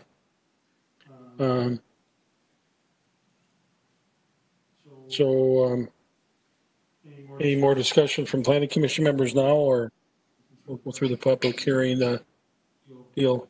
I'll open up the public hearing. Is there anybody online or in either room that would want to say something? Is there anybody in either room or online that would want to say something about the proposal? Mr. Chair, should we have the applicant introduce himself? Oh, yeah, I guess I forgot that. Is Mr. Hay with us? Yes, I am here, and I believe Brian is also on the call as well. But yep, we are both here. Okay. Yes, I am. Okay. So why don't you both state your name and addresses for the record, please? Jacob Hay, 2601 Sunset Boulevard, Minneapolis, Minnesota, 55416. Brian Cash, 2 Cedar Place, Trimont, Minnesota, 56176. Okay. Anything you want to add to the staff report? No, sir. Okay. So the public hearing is still open. Nobody's said anything, so we maybe can close the public hearing. I will move that we close the public hearing. This is Commissioner Blankish. I'll second it, Mike Perrell. Motion's been made, seconded, close the public hearing. Any discussion? If not, I call your name. Say aye if you want to close. Jason Wienerman. Aye. Sean Blackburn. Aye. Ken Mossman. Aye. Mike Perrell. Aye. Rich Blankish. Aye. Chair votes aye. Public hearing is closed. Discussion from members. Any comments or discussion from the Planning Commission members? Not, we'll do the findings of fact. The rezoning, number 1, does the proposal conform to the county's comprehensive plan?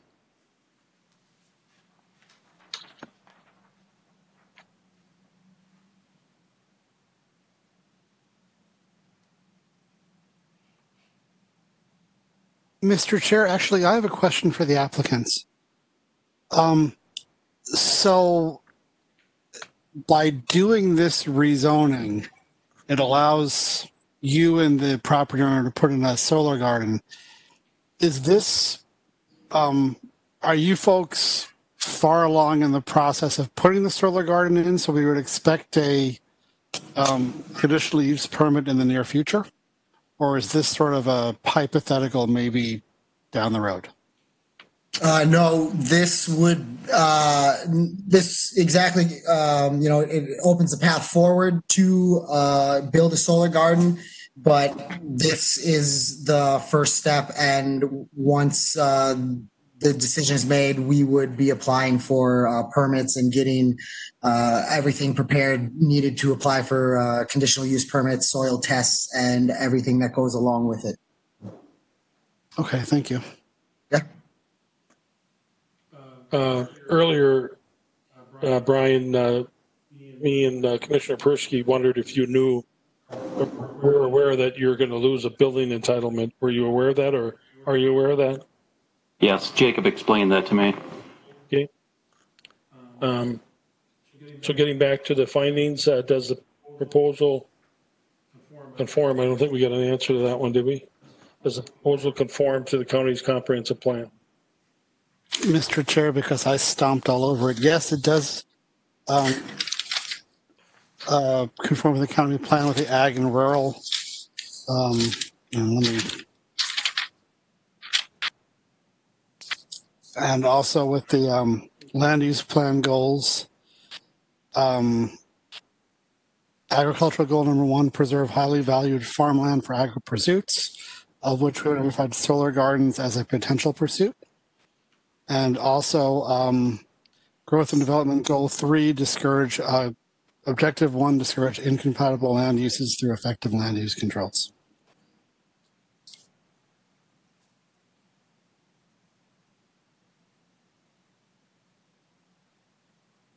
There's about 5 that I could say it doesn't, but I'm going to skip it because it's a mute point.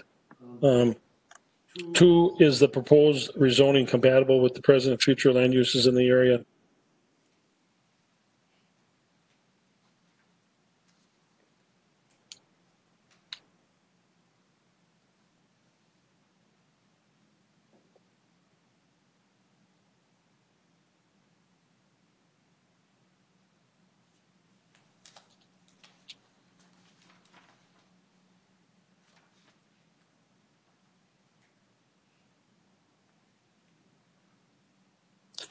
Mr. Chair, I would say it's surrounded by farmland. So converting it back to the Ag 40 would be compatible with the surrounding land uses. 3, are there environmental concerns that should be considered as part of the rezoning request? I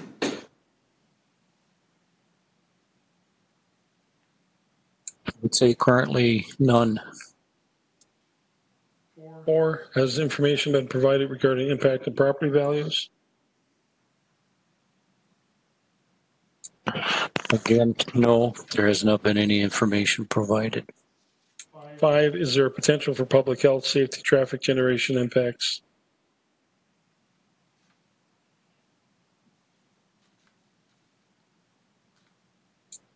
It would be minimal to none. 6, how does the rezoning affect existing public services, including schools, parks, streets, and utilities? Should be minimal to none. Other issues pertinent to this matter. What is this, the 8th, 7th solar farm within a 5-mile radius? Mr. Chair, it would be something like that, yes. Mr. Chair, should we put in there that the township recommended approval of this? This is Ken Mossman. Certainly can.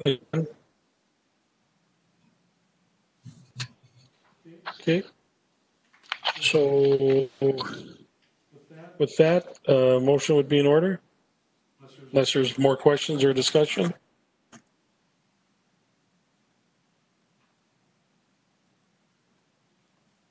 Mr. Chair, Jason Wienerman here. I move that we recommend the county board approve the rezoning of 18 acres from the T20 to the Ag 40 zoning district. Okay, motion's been made.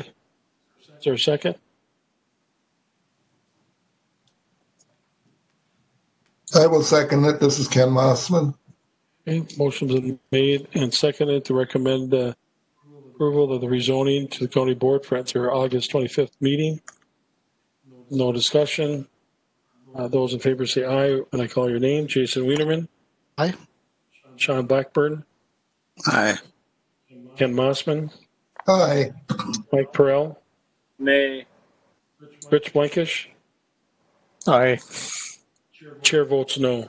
Recommendation is made to the county board to approve the rezoning request at their August 25th meeting. Okay. Next item is number 7. Consider a rezoning request submitted by William and Julie Madigan, Eden Valley. Staff report.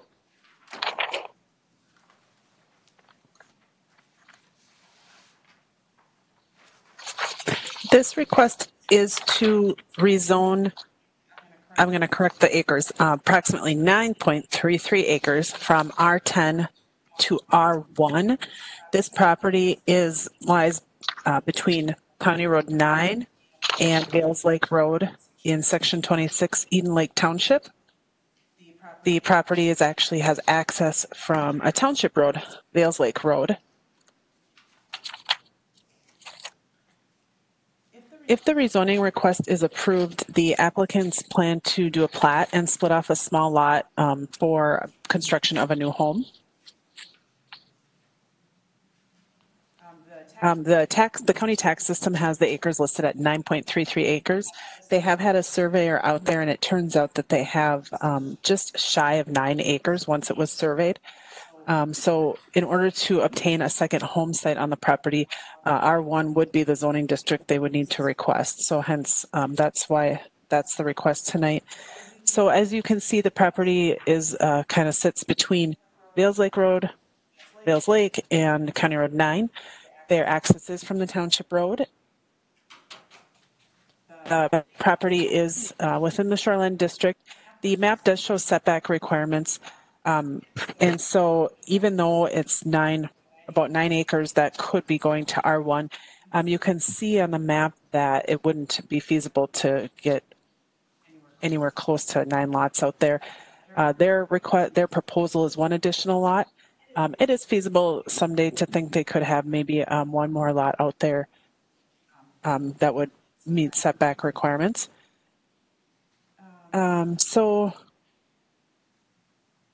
the surrounding area here, the property, the surrounding area is somewhat residential. There's quite a bit of rural residential lots in the area.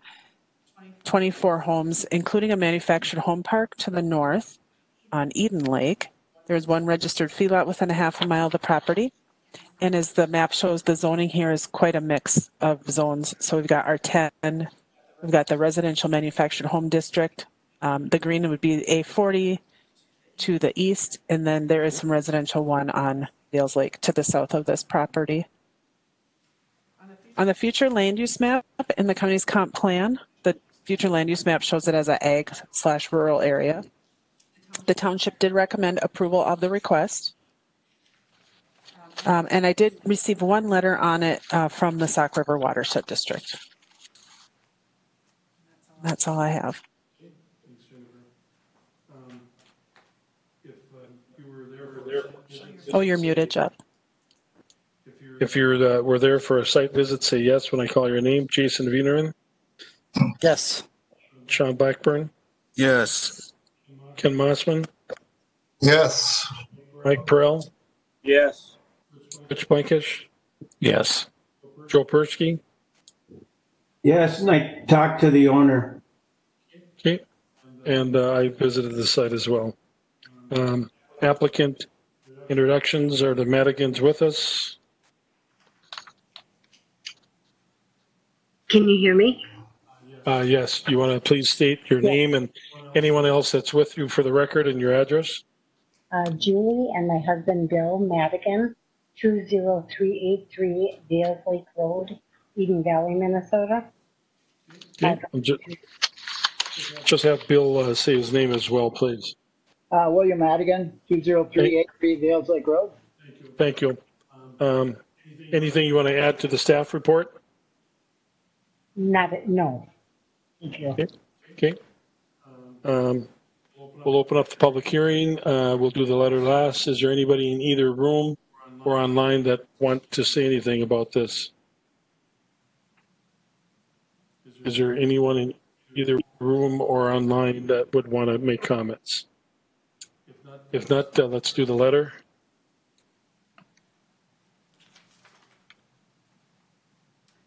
This letter says, in reviewing the Planning Commission agenda, I note that item number 7 is within our jurisdiction and identifies future construction that would require a permit from our office. If the rezoning is approved, please advise the owners to contact the Sauk River Watershed District for their permitting needs. Thank you, Joe Rose Schleen, the Ditch and Permit Manager for the Sauk River Watershed District. Were you aware of that requirements, Mr. and Mrs. Madigan? No, we weren't, but I was making. Maybe you can scan that and send it to him, Jennifer. Yes, we'll do. And then to the Madigans, after you make that contact, do us a favor and report back to us how that went, what they did. Because we were told what they would do. I'm just curious if that's what they're going to end up doing. So just report back to one of the staff people, and they can report back to us on how that process with them went. Is that okay? Okay. Thank you. So there's no one else here for the public hearing, so motion would be in order. So moved. Okay. Second. Motion's been made. Second, close the public hearing. Any discussion? If not, if you're in favor of closing the public hearing, say aye. Jason Wienerman. Aye. Sean Blackburn. Aye. Ken Mossman. Aye. Mike Prell. Aye. Rich Blankish. Aye. And the chair votes aye. So the public hearing is closed. Discussion by members.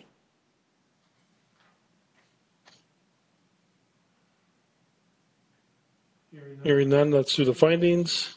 Number one, does the proposal conform to the county's comprehensive plan?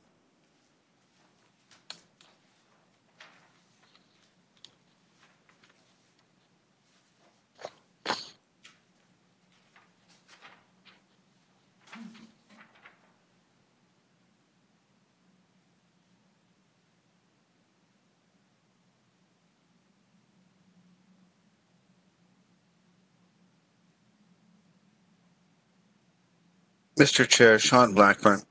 It does conform to the county's comprehensive plan, the future land use map in the agricultural and rural areas, as well as if we look at the land use plan, agricultural goal 2 to minimize land use conflict, objective 1 to maintain suitable boundaries for urban, rural, residential, and ag area. Number 2, is the proposed rezoning compatible with present and future land uses in the area?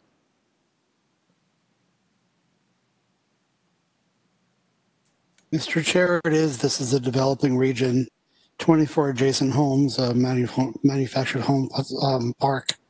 So it's compatible with the present and future land uses. Are there environmental concerns that should be considered as part of the rezoning request?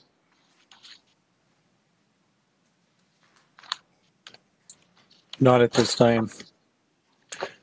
Number 4, has information been provided regarding property values? No, there has not been any information. 5, is there a potential for public health, safety, traffic generation based on the rezoning? Mr. Chair, should it be rezoned with an additional house, potentially a minor increase in traffic from a new family living on Vales Lake Road? 6, how does the rezoning affect existing public services, schools, parks, streets, utilities?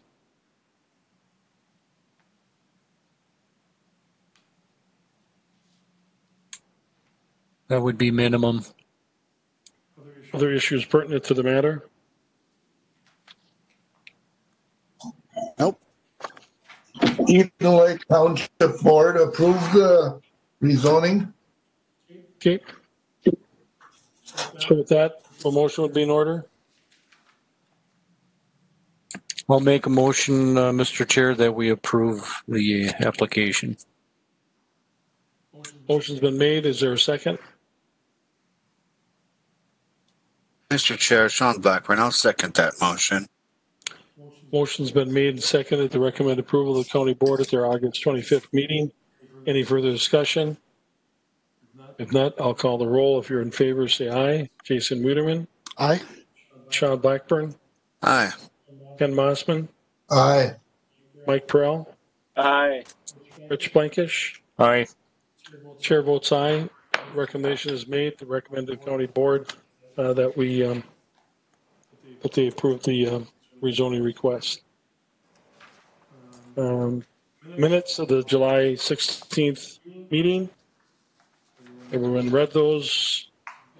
Get a motion to approve. Mr. Chair, Jason Wienerman, so move. Motion's been made to accept the meeting minutes of July 16th, 2020. I'll second that, Mr. Chair. There's a second. Any discussion on the motion or the minutes? If not, when I call your name, if you're for it, say aye. Jason Wienerman. Aye. Sean Blackburn. Aye. Ken Mossman. Aye. Mike Prell. Aye. Rich Blankish. Aye. Chair votes aye. Minutes are approved. Other discussion. Last month I asked members if you have any input or questions on how this process is working. You get suggestions or complaints? Keep doing what we're doing.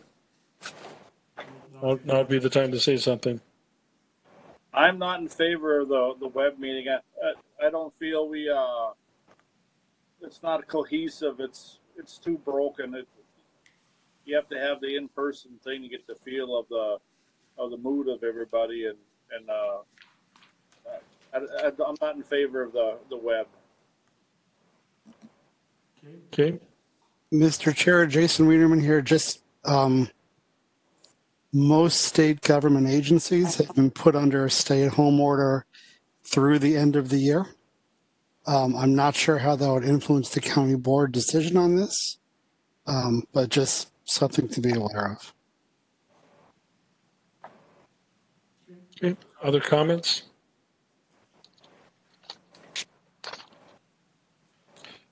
I'm on the Great River Regional Library Board of Trustees, and Tuesday night there's 13 of us. 11 of us met in person, along with 6 staff people. So it works either way. Jeff, my question would be, were you masked when you met with all of those people? We all were, and social distance 6 feet apart. Yeah, and I'd like to comment also there, not this past month, the month before, I sit with the park board and we met in their maintenance facility and we were spaced 7 feet apart, but we wore masks, except a couple of the county employees did not. Okay. So as far as everything else, procedurally, questions being asked, follow up from staff to those questions. Mr. Chair, I've got to say that I think all things considered, things have been going fairly smoothly, in my opinion. We've been learning and making adjustments as we've been going along, and getting better at it. So I don't have a problem with the way things are going at all. Okay.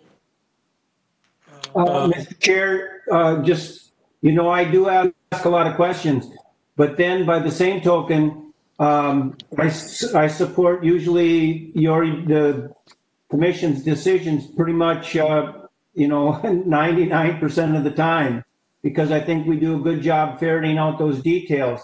But when I ask those questions, it's to gain more information about it so that when it does come to the county board, I don't see any need for the county board to have discussion unless they feel it's necessary.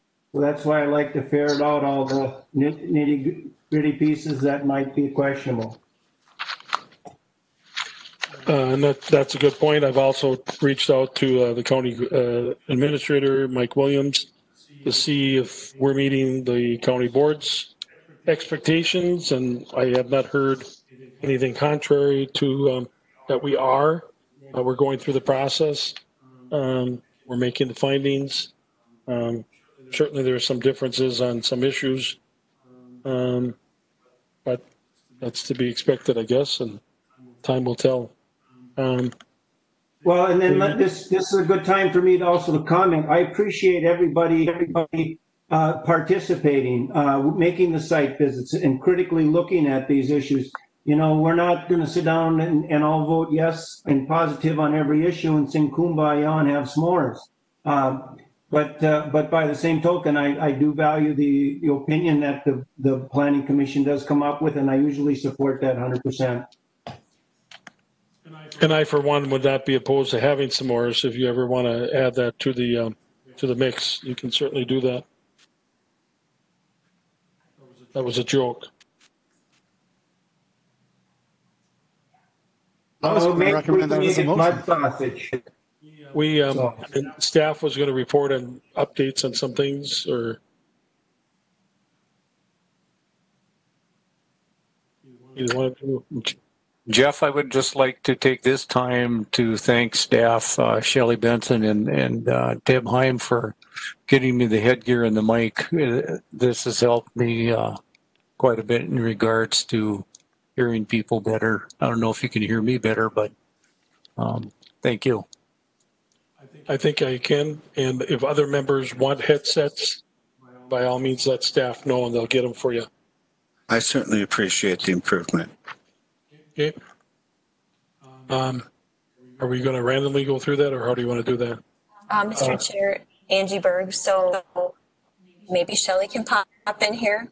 Someone can help me with what updates you wanted tonight. Was this related to Planning Commission and the comprehensive plan? I think just generally what we talked about since the last meeting, everyone's got the updates as the question's been asked and then answered. The drone property. And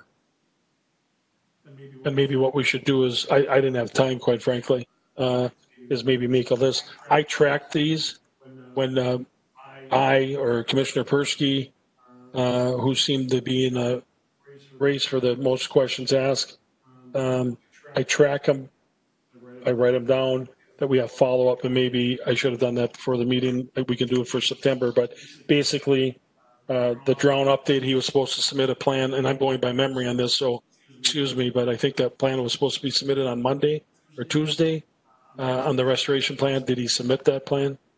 Does anybody know? Mr. Chair, Angie Berg, no, the restoration plan hasn't been submitted. My understanding is he had until the end of August. Maybe I misunderstood that. I thought I saw August 15th date someplace, but when we do get that information like that, share it with all of us that we know where that's at. And then we did receive back the information on the Beck feedlot information. Did the St. Wendell meeting ever happen with you and Commissioner Persky? That ever happen? Mr. Chair, Shelley Benson and Commissioner Persky attended. I was out of town, so if you'd like an update, I would defer to them. Joe, it's Shelley in the other room. Joe, if you wanted to give an update, you certainly can, or I can do that, whichever you'd prefer.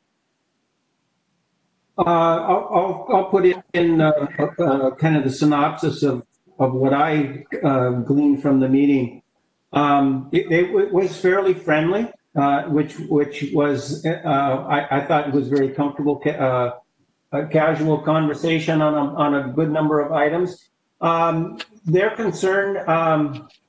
First of all, they were not overly concerned of too much development towards the south side of the township relating to St. Joe. They're looking at eventually that will become residential and eventually get more and more developed. And they were not so concerned about preservation of larger parcels or of ag land in that section. Anything north of Fisher Hill and in that area, that's the area that they were going to be more critical in as far as the preservation of larger tracts and ag land. But they seem to be okay with the eventual development of residential lots on the south half towards St. Joe.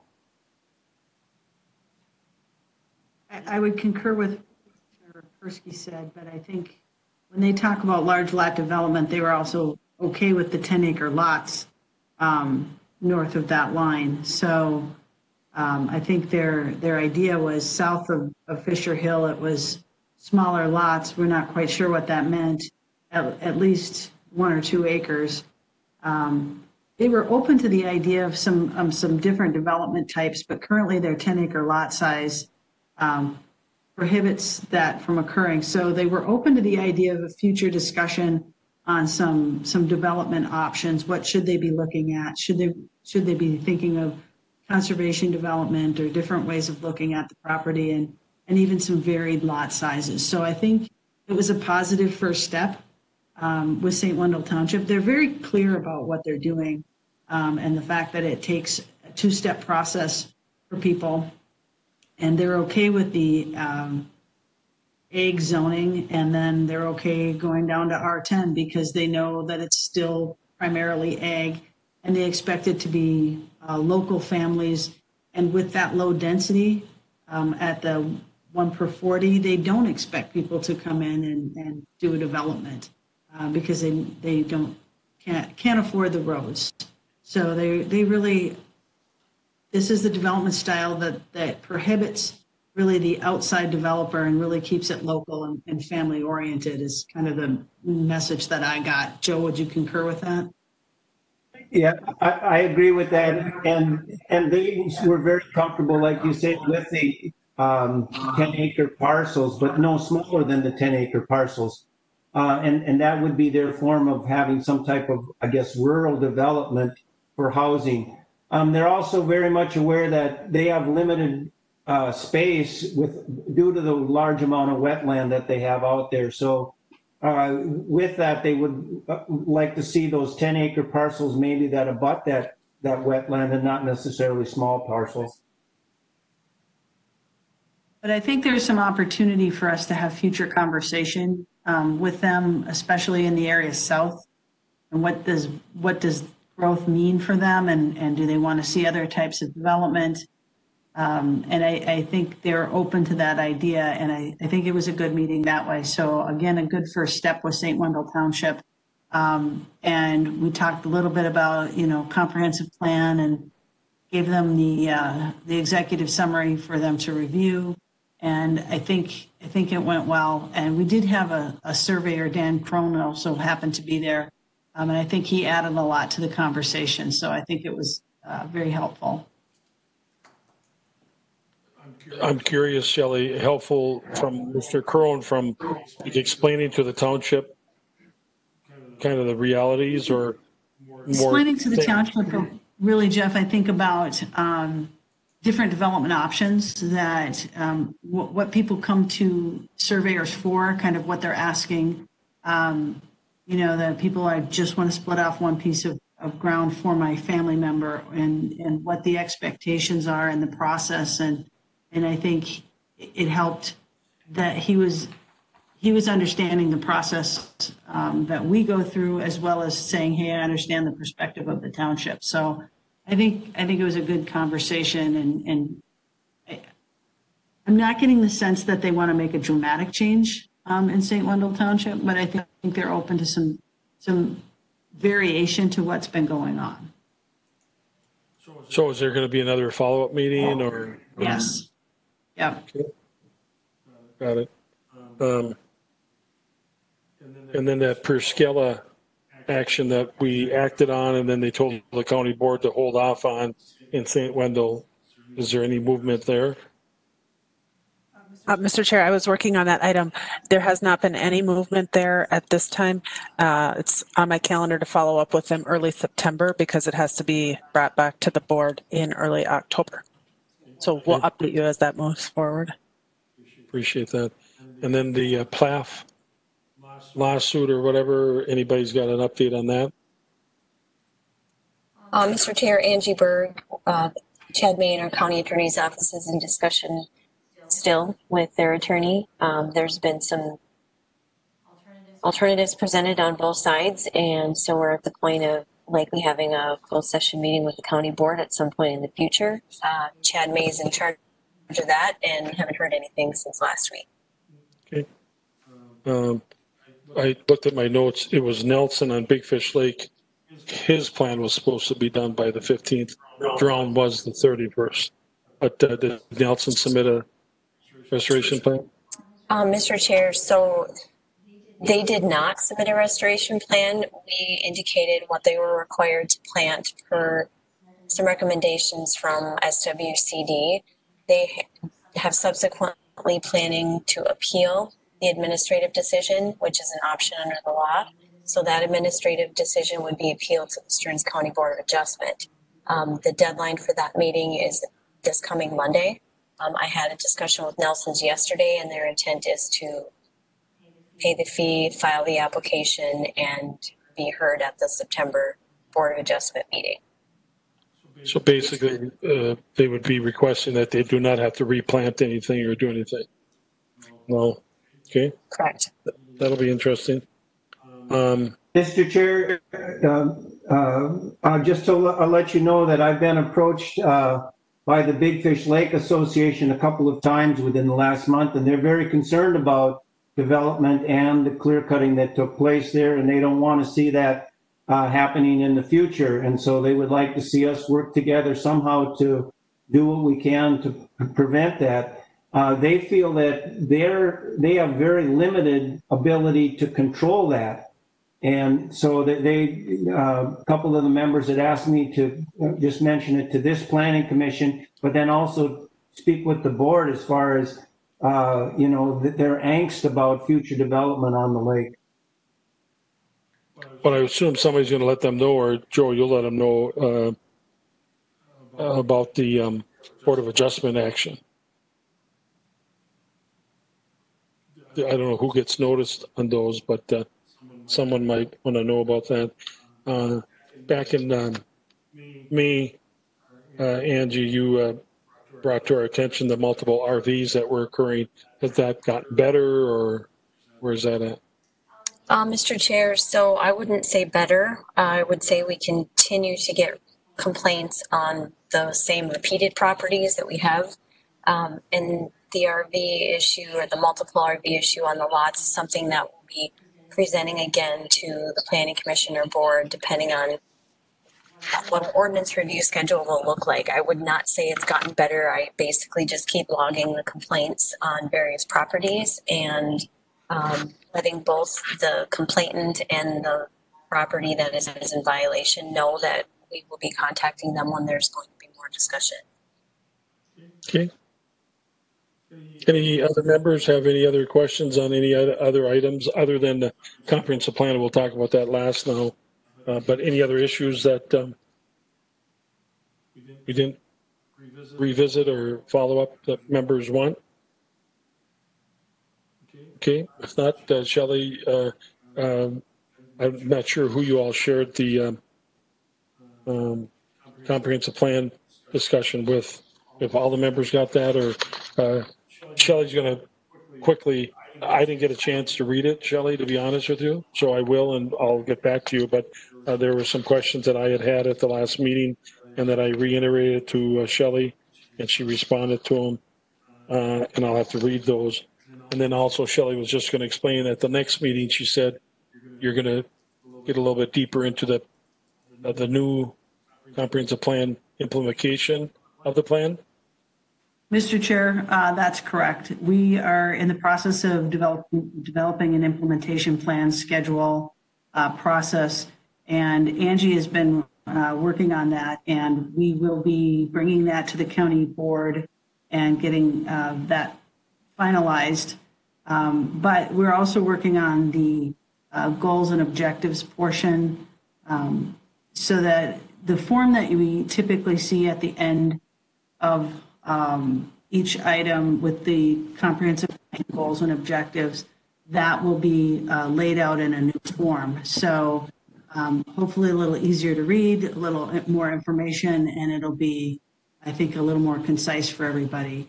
And we're, I believe, going to start using that new format next month, so you'll start to see it, and then you'll have an opportunity to say if you think it's working or if you think we need to make amendments to it. But we want to start moving that forward. There will be some comprehensive plan amendments, ordinance amendments to go with the comprehensive plan. So that will be a process, and depending on which particular item it is, some may require more review, more input. RVs, we know, is one of them that's had that. And then the question is, how do we want to facilitate that going forward in various ways? So that'll be brought to the board. The questions that had been brought forward, a lot of the concerns or the ideas that were brought forward were really about the trends that were expressed in the comprehensive plan. And really the intent of it talking about those trends is to talk about positives. What do we want to see and how do we want to see growth and development occur? So that will be the process that has to be decided upon by the board, and then the Planning Commission will carry that out. So it's just a timing and a process now and implementation, we expect to get a little clearer picture within the next month or two. As you're devising that findings sheet, you maybe just want to share it as you're devising it rather than waiting until September's meeting for us to see, make changes. We could, as it evolves, we could maybe make recommendations, or we can do it all in September, I guess, whatever works. One of the issues I know I raised is in the last comprehensive plan and this one, agricultural is, rated high as a goal, and yet we've lost 17% of agricultural land. Those are the kinds of things. I don't know if the board, those discussions are shared with the board, or if we as planning commission members should be doing that. But it's great to have a goal, but if we had a goal that we'd want 10 customers by the end of the week and we only had one, we'd say there's something wrong with our goals. We're not doing something right. So we're losing agricultural land. And so how can that be a top 5 goal? And how can we be losing that much in a short period of time? Those kinds of things. I don't know how those discussions are going to occur, I guess.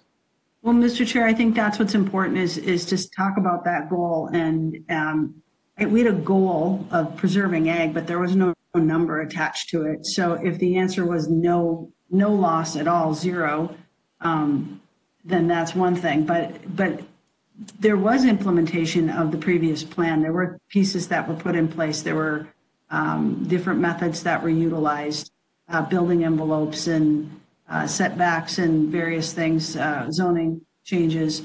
And if we didn't have those, how much agricultural land would we have lost? What we don't know is that factor. How much would we have lost without any of those things in place? So how successful it was or wasn't, I think, is the question. So if the trend is that we've lost 14% of agricultural land, how do we want to continue on that same trend, or is the intent to add additional mitigation measures to become more assertive in that process? I think that's the conversation that needs to happen between the Planning Commission and the County Board.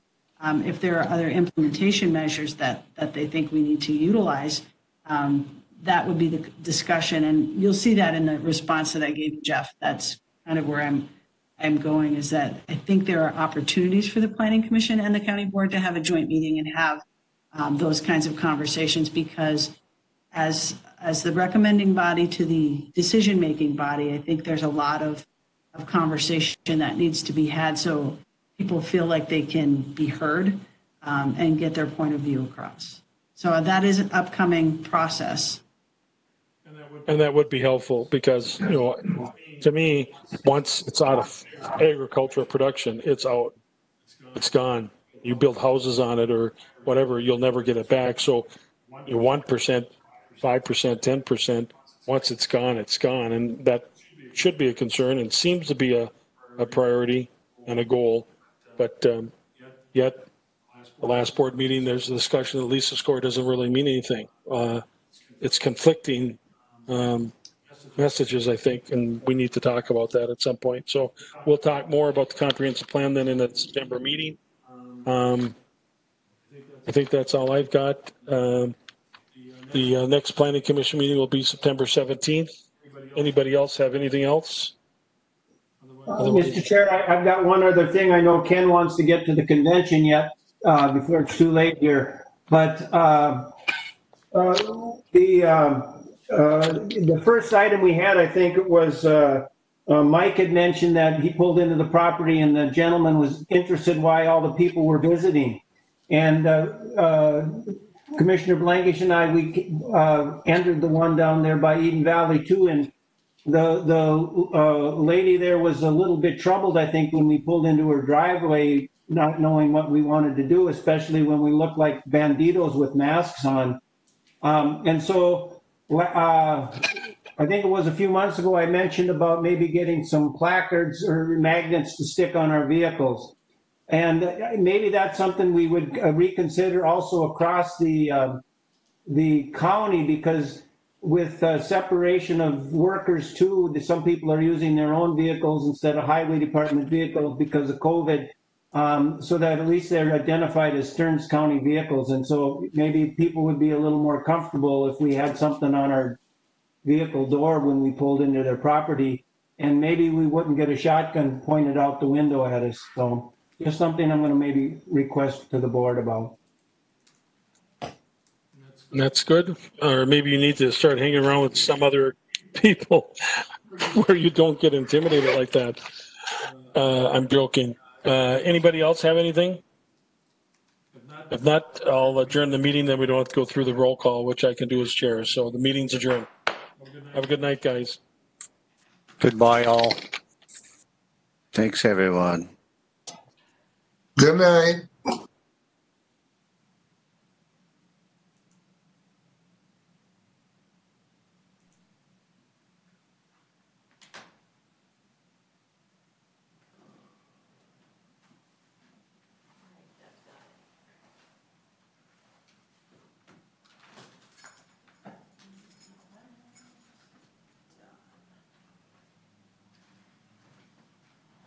It was. That was very efficient. Yeah, nice.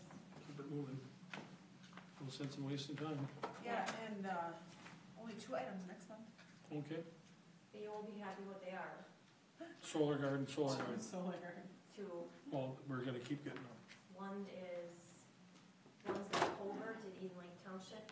That was just here. This is the second one on their farm. And then what was the other one? I don't know. And it's not a matter that I don't like them. It's just a matter of, again, like I've said, and I know that I'm in the minority, staff-wise and board-wise, but too much of a good thing. There's a reason, and we're missing that, guys. The staff, honestly, we do what the board does. There's a, So. thank you. Yep. You can leave all that. Well, this is mine. Yep. But you know what I mean? 'Cause Oh, we're not- yeah, for next week. Yep. But thanks, Deb. You're welcome. There's a reason, and long-term, it's not gonna, and even in that Painesville area, of course, I'm biased to that because that's where I'm from, but you start doing 7, 8 farms, 10 farms, 12 farms, you and I both know they're not gonna, first of all, if it's an industrial landfill, they're not gonna haul them from they're gonna be broke. They're gonna keep them operating, and if they go broke, they're not gonna have the money to dispose of them or deal with them. So the county or taxpayers or somebody's gonna have to haul them someplace. And a landfill hasn't been cited since 1970. And industrial landfills, there aren't very many of them. I mean, there's just no forethought in this. And I heard the board discussion, throw it on the wall, see what sticks, and Yeah, I mean, that's what we boy, said. that's, It's like, well, let's let another board worry about it. that's really, but again, it is what it is, but as long as we keep that gate wide open, it's gonna keep coming. And they're gonna keep coming, and Jen said it's Heike in Zion. sure. What's his- Carol, Yeah, Carol. yep.